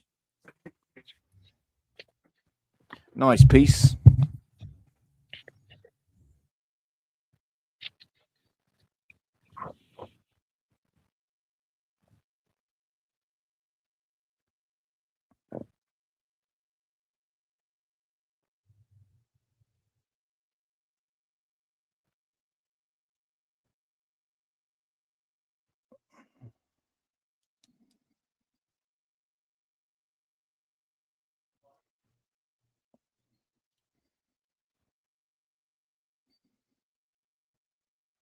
They're not super duper articulate, Black Series by any means.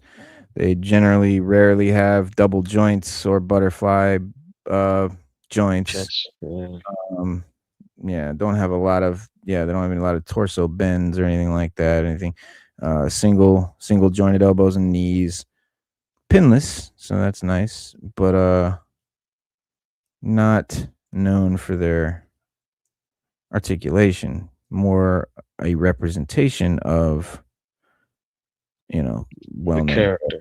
Well-known characters and the collectability. Right. So I like to hang their where's his little, see if I can hang his saber on his belt. That's cool.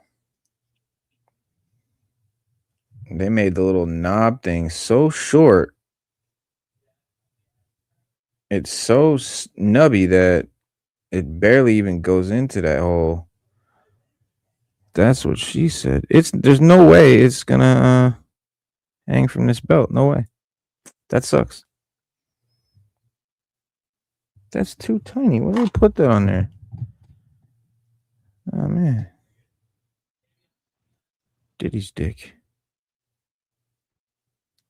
There we go. No.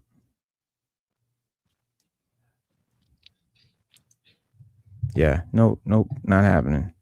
That's a shitty made thing. So like that's gonna easily fall out with the slightest bump. But it looks cooler when it's on their belt, I think, than fully ignited.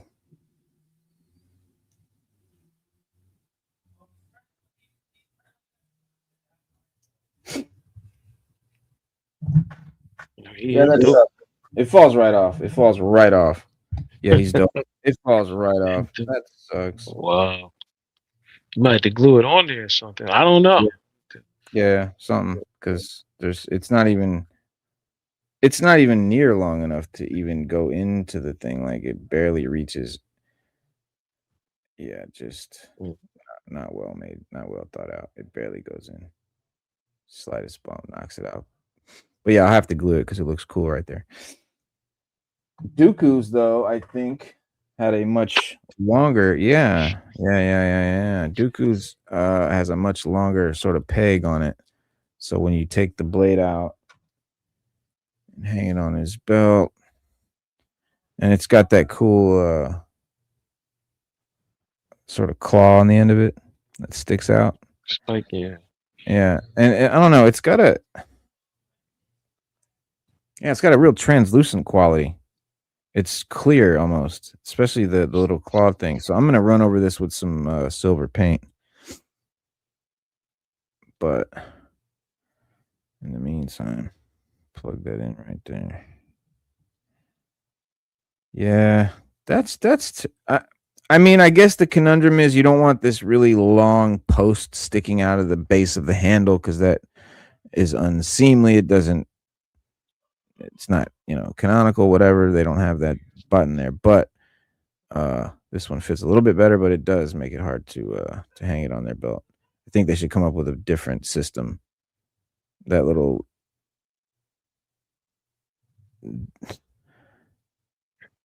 they should do something where you hook it on something, because that little nub sticking it in that hole is just It's a cheap way. I think that's I don't know. A lot of people complain about Black Series, their quality, especially because, like I said, they're not modern as far as joints and all that. It's more about the iconography of the characters. And the collectability of the Black Series. it's the only figures that I collect that are movie, like based on live action people. You know what I mean?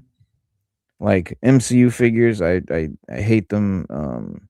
Any movie figures, I hate them because I don't like how they look. The body sculpts are always basic. Because like you gotta think. They're making a figure based on a real human being, a character, based on how a real human being looks. I'm not really interested in collecting little mini people. I like to collect art. Basically, this is like 3D comics. This is 3D art. And that dude not built like any human being. That's right. No one looks like that. Yeah, same thing with robots. Yeah. Same thing with robots. Let me see. What we got? Galvatron? Is that Galvatron? No, or, that's Scourge. Scourge. Yeah. Scourge. Yeah, I want that one. I want Scourge. I need that fucking I don't collect Transformers though. I never did though as a kid either. I never got into Transformers as a kid, but that's just because I was such a G.I. Joe freak. I had them all. I had Transformers, G.I. Joes, Mask. I mean, we just collected whatever. But G.I. Joe it was always my go-to. Like I didn't have a lot of Transformers, but I had them. Like I didn't have a lot of mass vehicles, but I had them. So like, well, yeah, like I had a Soundwave and a Megatron, but I didn't collect them. Yeah, same thing with He-Man. I had a couple He-Man figures. I don't know why. I think I must have gotten them from my older cousins because He-Man was a little before my time. See, I was born in '79, so He-Man. I was just you probably been about 6 or 7 when He-Man came out. A year or two too late. When G.I. Joe came out, even the first 13 was a little before my time. It was really the second wave. About the same year. Got into it. Yeah, the same year. The third wave, I think it was 84, 85. About 84, 85 is when they came out. That's when I got into it. Yeah, because I was 5 or 6. I was 6 in 85. Yeah. Yeah. Said that. So you had to be about maybe, yeah. So it's not like, it just G.I. Joe was all I was interested in. I collected everything that they made, everything that they came out with. I wanted it, so I just didn't. We gotta go back.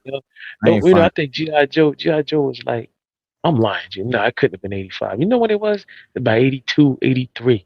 I had to say. What?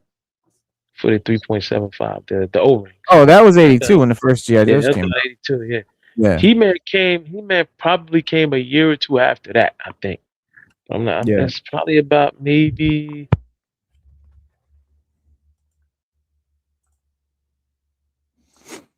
We have this thing now. It's called Google.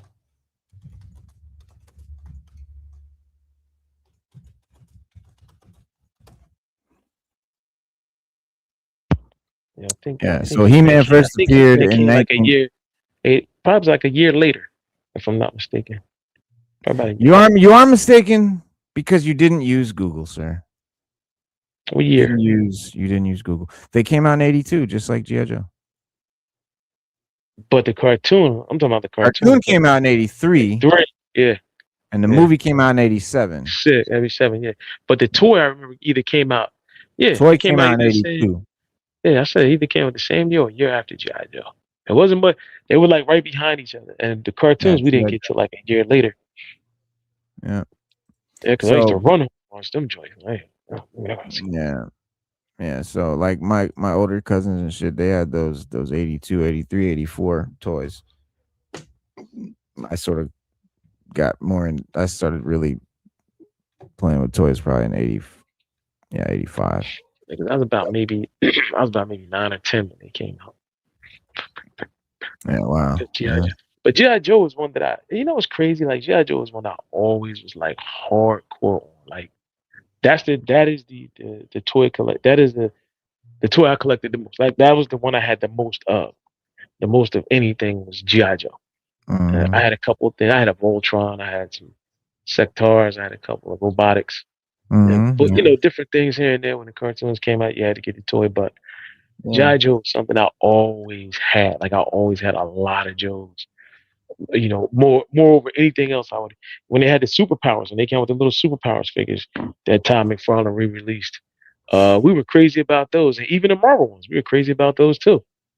See, that's another thing too. The Secret Wars and the superpowers. Those two were like came out, and they were like my older cousins played with them and shit. And that's where I really got introduced to Marvel was through Secret Wars.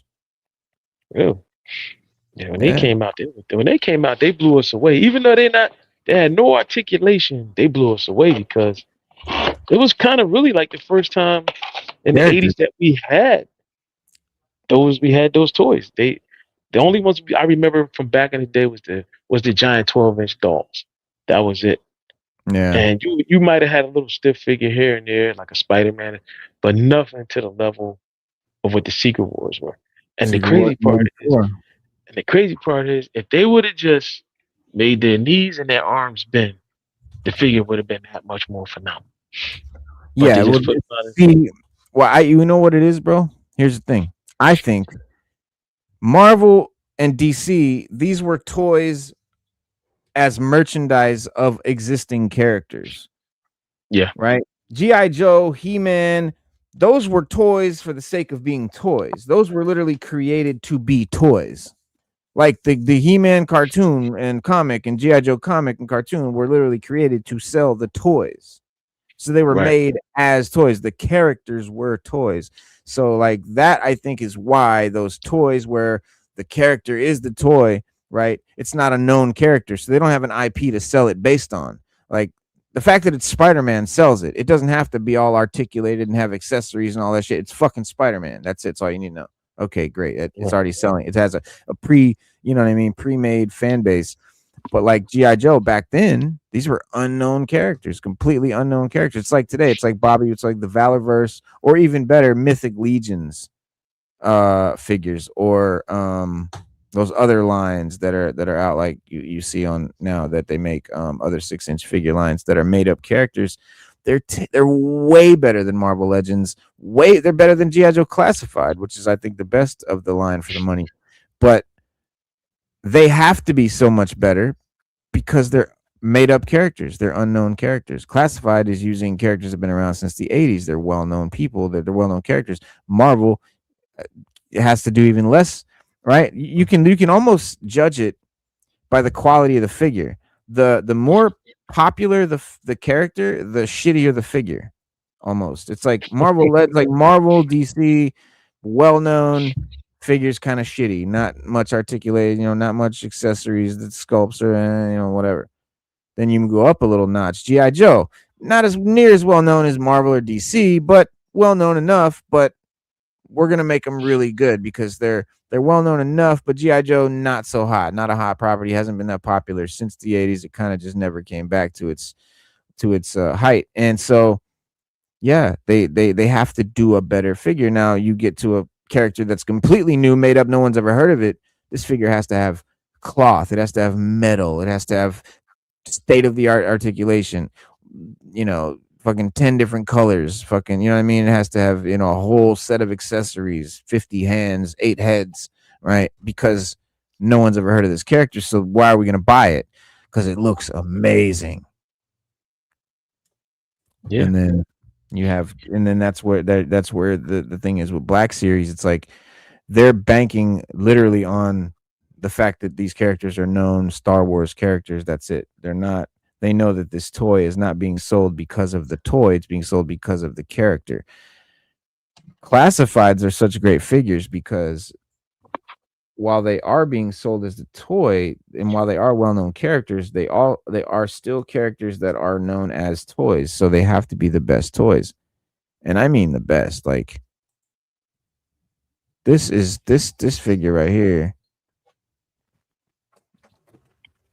was based on the Scorpion figure. I love this figure, dude. Look what I was Talkin, able. That's just so wicked.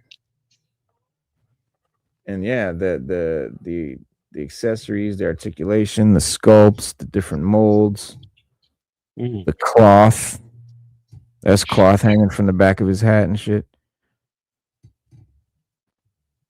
And just a really great sculpt. He's got a swappable face plate.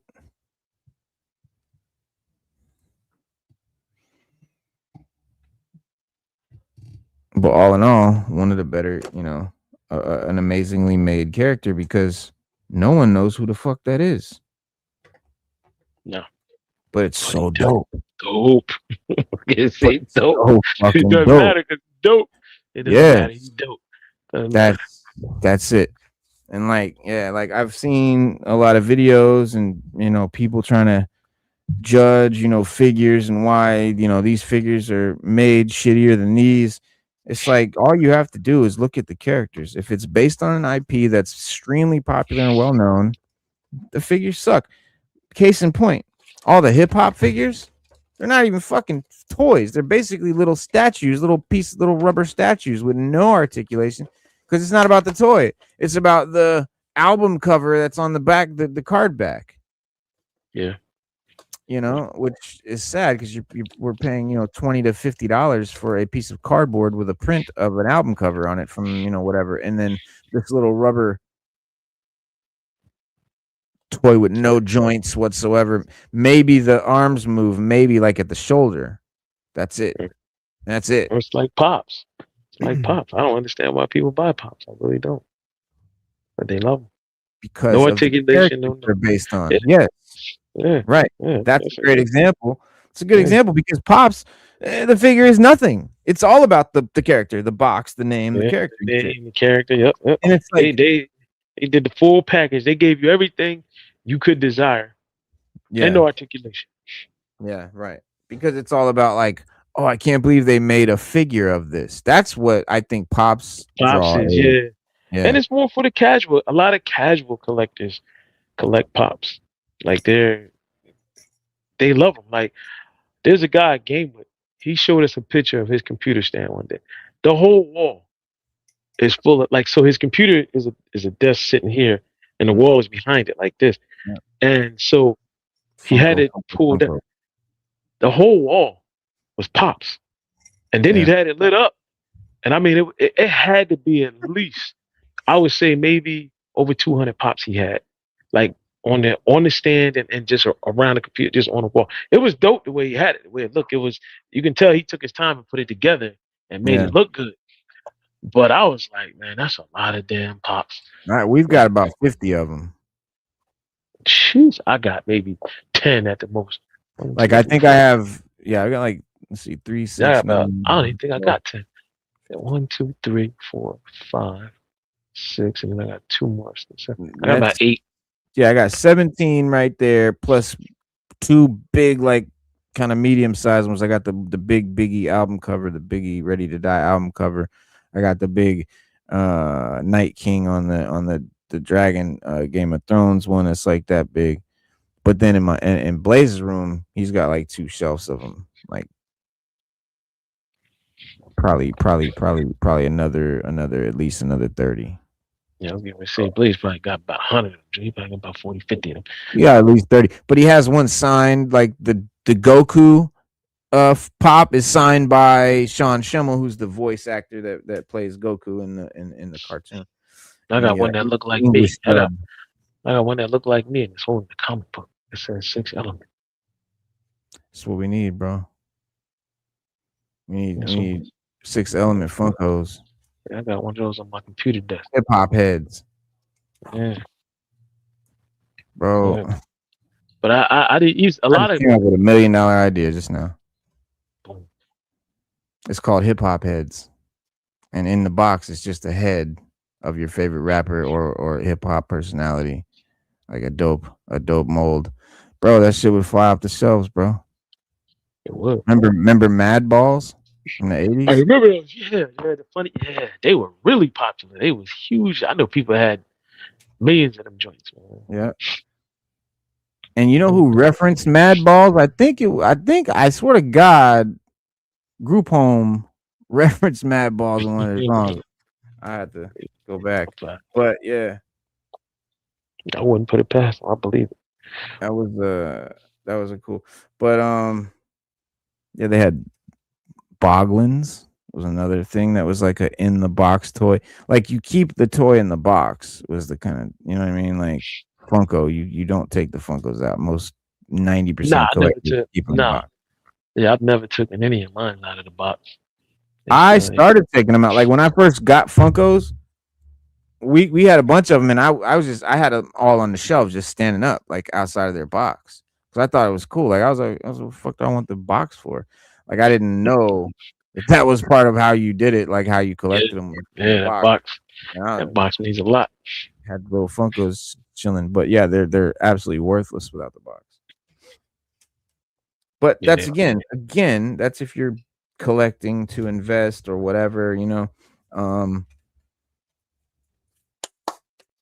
Grown ass shit, like real man shit. None of this is an investment. I'll keep it a buck. All of that bullshit you telling your wife and your parents or whoever that this is some kind of an investment. No, grow the fuck up. This is no, it's dopamine. not an investment. It's No, this is not dopamine. Yeah, this is me being able to buy whatever I want, then that's just what. And Dopamine. if I would, and I'm gonna keep it a bug. If I had the ones from when I was a kid, I wouldn't need these now. But I don't. So guess what? I got to start all over again. So now, like Reno said, it's dopamine. So I get to start all over. And I do have another Scourge. I have the first, but this one is way better than the other one that I have that I bought maybe about 10 years ago. That was the last time they came out with this freaking, maybe about 8-10 years ago. And this one is way better than the other one. The articulation, everything, like transforming, I can bend his knees. You know, his waist, his torso goes back, his knees bend. I do admit, I definitely regret not getting that that sound wave. I really do, because that sound wave came with 3 cassettes. Like that motherfucker hard, bro. Listen, I didn't get the first one. Yeah, I ain't put him out yet. I don't know why. I've been lunching, man. That's my favorite Transformer. That's my favorite Transformer, Soundwave. Yeah, I slept. Now the first one I couldn't get. It was sold out everywhere in the stores, online. I couldn't get. And I was hot about that. But when this one came out, I was like, you know what? Good things come to those who wait. Because the other one didn't come with any cassettes, and this one came with 2. And I was like, bet. And they were selling the cassettes separately from the Soundwave. All 3. I think it is 3. I think it has all 3. 2. I think it's 2. I know it's. I believe it has all 3. You go look again. It's Frenzy. You get Laserbeak. Yeah, Laserbeak, Frenzy, and Scourge. Buzzsaw and Scourge. I think Scourge or not Scourge. It's Rumble. It's Rumble. It's Rumble. Laserbeak, Rumble, and Buzzsaw. Hold on, I got it. Yeah. But I was like, I thought it was the dog, the bird, and the little man. I think is what it is. It's the dog, the dog, which I was calling Scourge. I forget his name. The dog is Ravage. Ravage. It's Ravage. It's Ravage. I think it's Ravage, Rumble, and Laserbeak. No, it's Ravage, Buzzsaw, and Buzzsaw, because they're the 3 most popular ones. Now the original one didn't come with Laserbeak; it came with Buzzsaw. Mm-hmm. The original one, Laserbeak, came packaged by itself back in the 80s. That's how it originally came. Yeah. And everybody was like, "Who?" You know, when the cartoon came out, they were all using Laserbeak. Everybody was like, "What happened to Buzzsaw?" Like, wait a minute, well, we can't get Buzzsaw, but he comes with him, but we only get Laserbeak. So Soundwave's gotten better over the years when they released it. They need to just release it with all the cassettes. You need Rat Bat, Ravage, Rumble, Frenzy, Buzzsaw, Laserbeak. I mean, you need all of them, man. Like, I don't understand why they don't release them or Blaster with just all the cassettes. That would be cool. Or you could just sell them and then sell the cassettes separately. But give us like all 6 or 8 of them. However many. Because they used to come in like you would buy like a card back accessory pack and it had like 3. Yes, it had all cassettes in it. Yeah. Because I think Blaster's cassettes are Rewind, Fast Forward, and I forget the other ones, man. Eject, Rewind, Fast Forward. I forget the other ones. But yeah, Soundwave is dope because he had the dopest voice in the cartoon, and then of course he turned into a boombox, which is super hip hop. I Yes, just he love it. did. Yeah, it's the hip hop transformer. He would be recording people's conversations and stuff like super, Yeah, spying and super. shit. He was a spy. Yeah, Yeah, he was a good one too, man. He was a yeah. good one. Yeah. But with that, Well, Reno, I got to break out, man. I got you got to break out. yeah, it's 9 o'clock. I got to start getting ready. But but yeah, Soundwave, we got to do a show on Transformers. So we've never really just extensively talked about Transformers, bro. Yeah, yeah, that's true. Yeah, we never really like just broke it down about Transformers. Like I'm trying to get the mass figures and so we can get them on the show. But Jesus, they're expensive, bro. Like they are very, very expensive. What mask? Yeah, yeah. And I had a few of those vehicles when I was a kid. I had about maybe I didn't have the big ones. Like I didn't have the Rhino. I didn't have Miles Mayhem's helicopter, but I Mm. had Matt Tracker's Camaro. I had Condor, and I had I think the dude's name was Stiletto. I had his joint with the Piranha. I had Piranha, and I forgot another one. It was another bad guy I had. But Mm. the re-release, they are actually to me they look doper than the ones when I was a kid, but they're mad expensive, man. I don't know why. I think the Rhino was like almost $100. If it ain't that, or it might be close to it. And I think Yeah. they're selling them in packs. Like they don't even sell them. So you have to buy like I think the Rhino comes with or something like the Condor or something like that. They come in packs or something that I seen. Mm. Yeah, I just want the damn. I just need like a couple cassettes that come with them and shit. I don't need no help. I just want that. You can buy them with Big Bad Toy. They sell them. They sell a couple of different cassettes. Yeah, They sell I'm out gonna quick though. get. So yeah, when you got to get them because they sell out quick. Yeah. Well, I know you're a big fan of Nick Cage as Ghost Rider, but he's been in a lot of comic book movies. But he's got this. He was the voice of Spider-Man Noir in the Spider-Verse, which was like more of a noir detective and shit. But this noir detective movie that he's getting ready to do, or that we're getting ready to see, that's coming out. The guy that created the character is pissed. He's like, that's not how I created the character. I didn't give him a dumbass hat. He wasn't no fucking noir detective. That's not what it was about. Like it was about social something during the Depression era. And he didn't have a hat. That's true. I have the Spider-Man Noir comics. The first one came out in 09, I No, he think. didn't have a hat. No, he didn't have a hat. Yeah. Spider Noir was dope. When we first saw that, we was like, "What is this?" Hell Everything yeah, about it was just dope. So I it's seen a amazing. preview. I seen a preview of it. I was like, "Oh, this is gonna be a wild ride." Yeah. Well, I mean, I know I wasn't expecting Nicolas Cage to be Spider-Man, especially at 62 he is now. But yeah, he's on Amazon Prime. He's going to be the trench coat, fedora wearing noir detective on Amazon Prime's videos, Spider Noir. It's not Spider-Man Noir, it's called Spider Noir, which is not the name of the movie. It was called Spider-Man Noir, created by Fabrice Sapolsky. And it was Spider-Man Noir #1 back in 2009.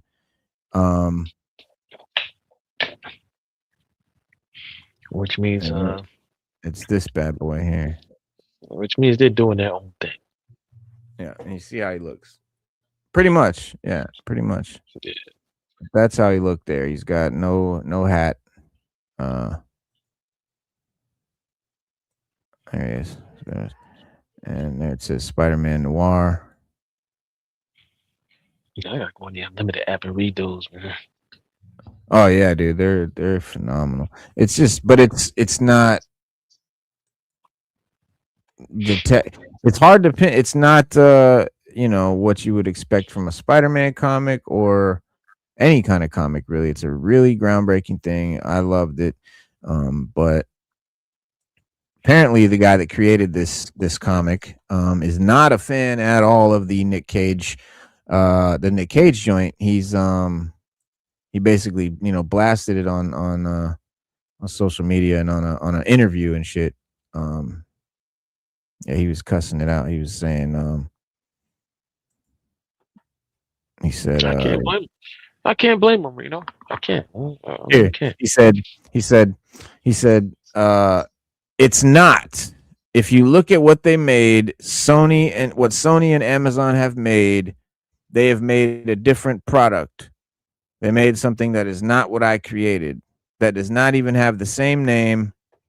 He said he's also upset about the changes to the character too. He said I understand that there's a lot of legal issues here, why they changed the main character, why they changed the name, and why they went and changed so much that what I created 20 years ago is now barely recognizable. No, I don't feel any connection to it. I don't feel it. I wish them well. That's the creator of Spider-Man Noir talking about this show. The creator got really upset about the hat. He said, this is their thing, but I did not create any character with a stupid hat, and I take Peter Parker's story seriously. He said Spider-Man Noir was not about solving detective cases. Instead, his comics were about social justice and set against the Great Depression. He believes that part of the original character seems to have faded with time. He said, it's a different thing. There's a lot of social issues that we're addressing through the project that have been erased in this new version. He said, adding, working with large companies means creators often lose control of the characters once the project moves on. He says, when you create for big corporations, Marvel being a big corporation, you're a surrogate parent. And so, and still the show moves on. Of course, the city looks really cool. Nick Cage stands in the rain with his hat with the dangerous looking, and then Spider-Man's, but the show comes out May 25th. 2026, whether the original creator likes it or not. And so if you are a fan of Spider-Man Noir, the comic, like myself, you have to go into the show forgetting about it. The show is more going to be based on the character we saw in the Spider-Verse cartoon. The guy with the noir hat, Nick Cage's voice. That's the only sort of basis that this character has in anything animated or comic.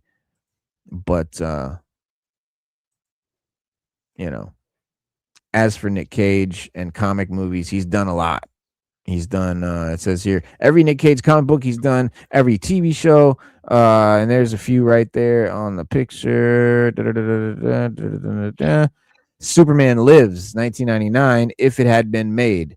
Look at that, y'all. That is Superman Lives, the Superman movie that never was. That was going to be the first Superman with long hair, which was going on in the comics.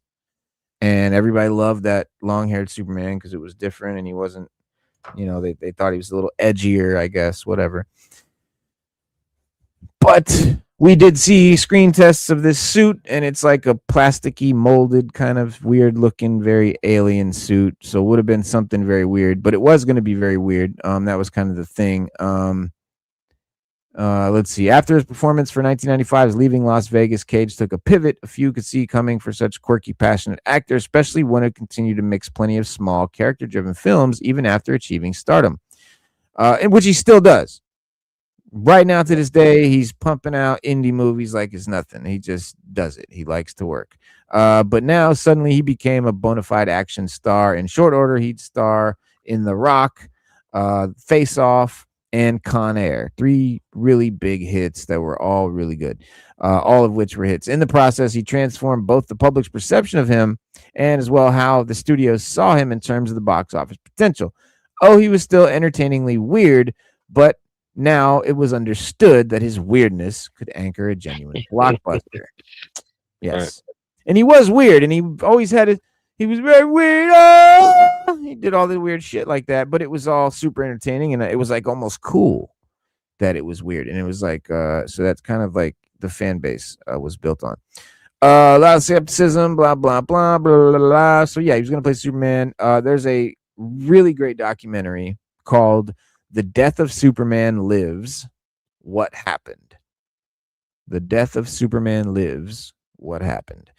There it is right there. But yeah, Superman Lives, I think, was going to be the name of it. and this is about how that movie never came to be, but how it almost did, and like the pre-production and all that shit that they were doing tests and all that. And I think it was going to be Tim Burton, if I'm not mistaken. Yep. Yeah, it was going to be really wild, but maybe for the better we didn't get it. Ghost Rider 07, Ghost Rider Part 2, 2012. He did 2 Ghost Rider films. He did Astro Boy, where he played Astro Boy character villain, I think, Dr. Tanima. Kick-Ass 2010. He was in Kick-Ass. He played a sort of Batman type character. Big Daddy, which was the sort of father of the main character, Chloe, played by Chloe Grace, rather. Hit Girl. I mean, if you saw that movie, Kick-Ass. Teen Titans Go to the movies. He was in that. Spider-Man Into the Spider-Verse. Obviously, he played Spider-Man Noir. He was in that. We know that. And then The Flash. So in The Flash, we got to see him kind of in the Superman that never was, with the long hair and everything. But you'll notice, thankfully, the suit is gorgeous, really cool. That's the suit we would want to see. I would want to see in a Nick Cage Superman movie, if ever there would be one. But that's a cool suit. That's a badass suit. I liked it because it's OG. It pops. It's like super classic, red, white, or red, yellow, blue. But I was nowhere near as mad at that scene as a lot of people were because I had just seen the documentary, Superman, Death of Superman Lives. What happened, right? The documentary about the movie, and I'd just seen it, and I was like, man, that would have been kind of cool. And like, then this movie came out, and he was there, and I don't think, if I had known that, or if I had seen the documentary, I would have been like, well, what the fuck? Like, what? Why is Nick Cage popping up as Superman in this weird montage? Which a lot of people, most people don't know about a movie that never happened. So unless you're like a super fan or nerd, like we are. So kind of didn't go over with the casual audience, obviously. Spider-Man Noir coming 2026. So yeah, there's a lot of movies, a lot of comic shit that he's been in. 1, 2, 3, 4, 5, 6, 7, 8, 9 things.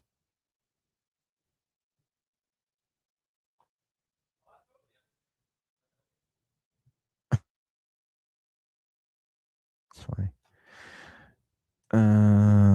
Let's get that out of there.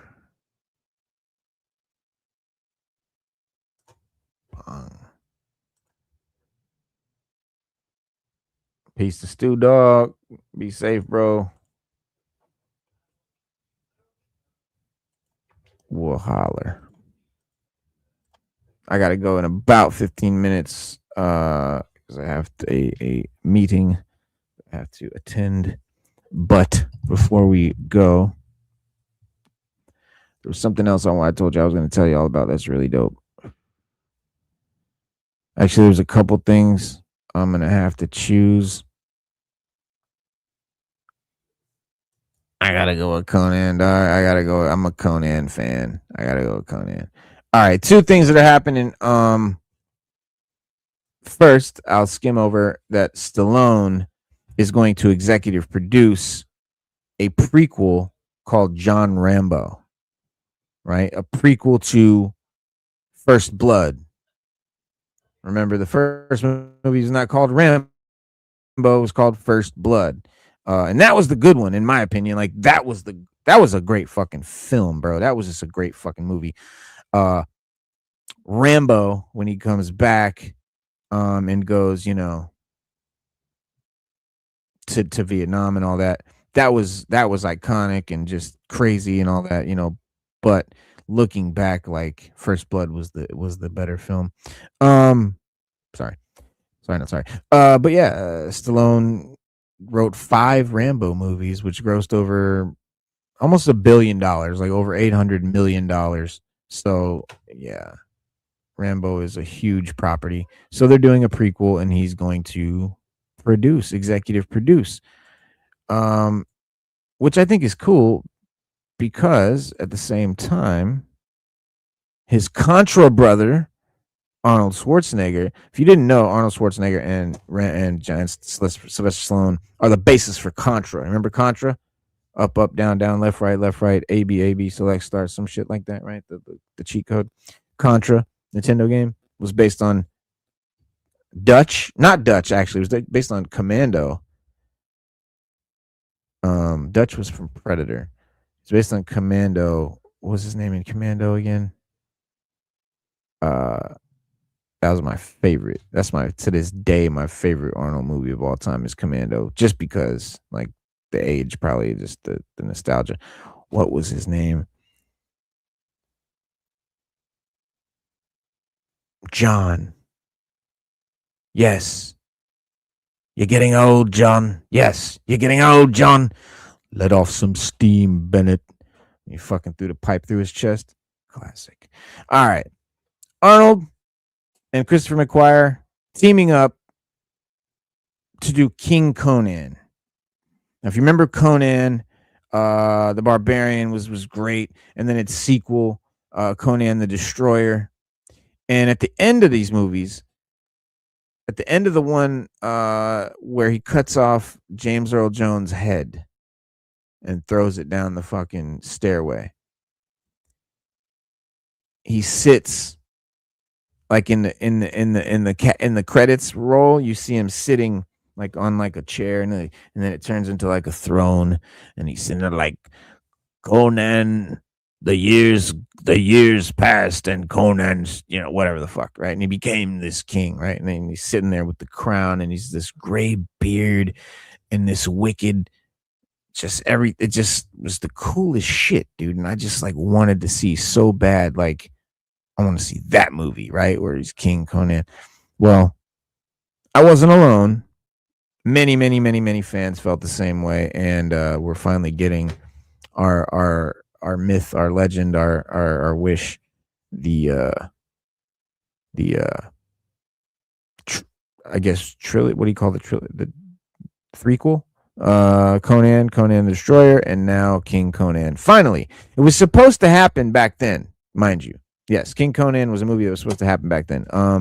Based on Robert E. Howard's pulp fantasy comic book creation, a sort of proto, Geralt Rivia from Witcher, something like that, who battles monsters and monstrous men and women and witches and wizards, and right in the fictitious Hyborian age, which, again, old comic or books written way back in the day. The original Conan movies helped solidify Arnold's transition from bodybuilder actor to actor bodybuilder. Schwarzenegger, Conan tangling with James Earl Jones and Andre the Giant. A third movie in the franchise, Conan the Conqueror, was in the works for a while, but never came to fruition. So it was Conan the Barbarian, Conan the Destroyer, and then we were supposed to get Conan the Conqueror, right? The King. This is where the King Conan comes in. Per Schwarzenegger's own colorful synopsis, King Conan, he says, a great story where Conan was 40 years. I'm not going to do an old thing. Sorry. He was 40 years king, and he's gotten complacent. He's getting, he's old, he's fat, right? He's just like, fuck it. And now he gets forced out of the kingdom slowly. And then there's conflict, of course, and then somehow comes back. And then there's all kinds of madness and violence and magic and the creatures. Now, of course, you have all the special effects, and the studio system has plenty of money to make those movies a really big one. So I'm looking forward to all the projects. Yeah, conflict, madness, violence, magic, creatures. Say no more. I'm sold. I'm in. King Conan. Now, Arnold's politics aside, he's an old ass, and I don't know if he can. Well, it's a much older King Conan than I was expecting, but yeah, he could do it. He could pull it off. Arnold like 10 years ago would have been perfect. I think the last 10 years have been a little rough, but no, he still does his thing. He still does his thing. Amazingly, not only did he casually let slip that he and McQueen, who took off after the Mission Impossible camera with the last year's The Final Reckoning, those guys, they're doing the King Conan movie, but he also teased and let slip that a further two other movies unexpected in the works, sort of legacy sequels, according to Austrian Oak Prey and Predator Badlands director Dan Trenchberg has been on the phone about a potential return to the franchise for its OG hero and my favorite Colonel John Matrix comeback could finally be on the cards. Arnie, now has now read a Commando sequel script. All of which to say that Arnold Schwarzenegger will be back and back and back. And I'm not mad. I'm not mad about it. Commando, dog. Just my favorite childhood classic fucking Arnold movie. Amazing soundtrack, the score. Yeah, that movie was dope. Cult classic for sure. John Matrix, that was his name. He can carry an entire tree on his shoulder with no problem. Pick up a phone booth with a person inside it. Okay, jump off planes midair. No, nothing. No scratches, nothing. Just walks out, takes his jacket off. Ludicrous villains, glaring continuity errors, but saxophone riffs on the score with the steel drums. Dong, dong, dong, dong, dong, dong, dong, dong. Oh man, forget about it. Sally, you're a funny guy, Sully. I like you. That's why I'm going to kill you last. And then he kills him first, which was great. It was great. You said you were going to kill me last. I lied. Fucking, what are you going to do? What are you doing? It's called classic. He said, I wonder where Willie went on Wednesday. Man, I would love to see that happen. But it is about time, man, to wrap this up. I do have only a few more minutes. That's pretty much it, though, guys. If you're still here, man, thank you for chopping it up with us and kicking it and hanging out. If you're new to the channel, welcome. And we'll hope to see you again. We're here every Wednesday and Saturday at 7 p.m. Eastern Standard Time. Hit that like, subscribe. Leave a comment, too, not just in the chat, but the actual comments. That definitely helps the channel grow as well. And every single show, we're always going to tell you before we go. Be water, my friend.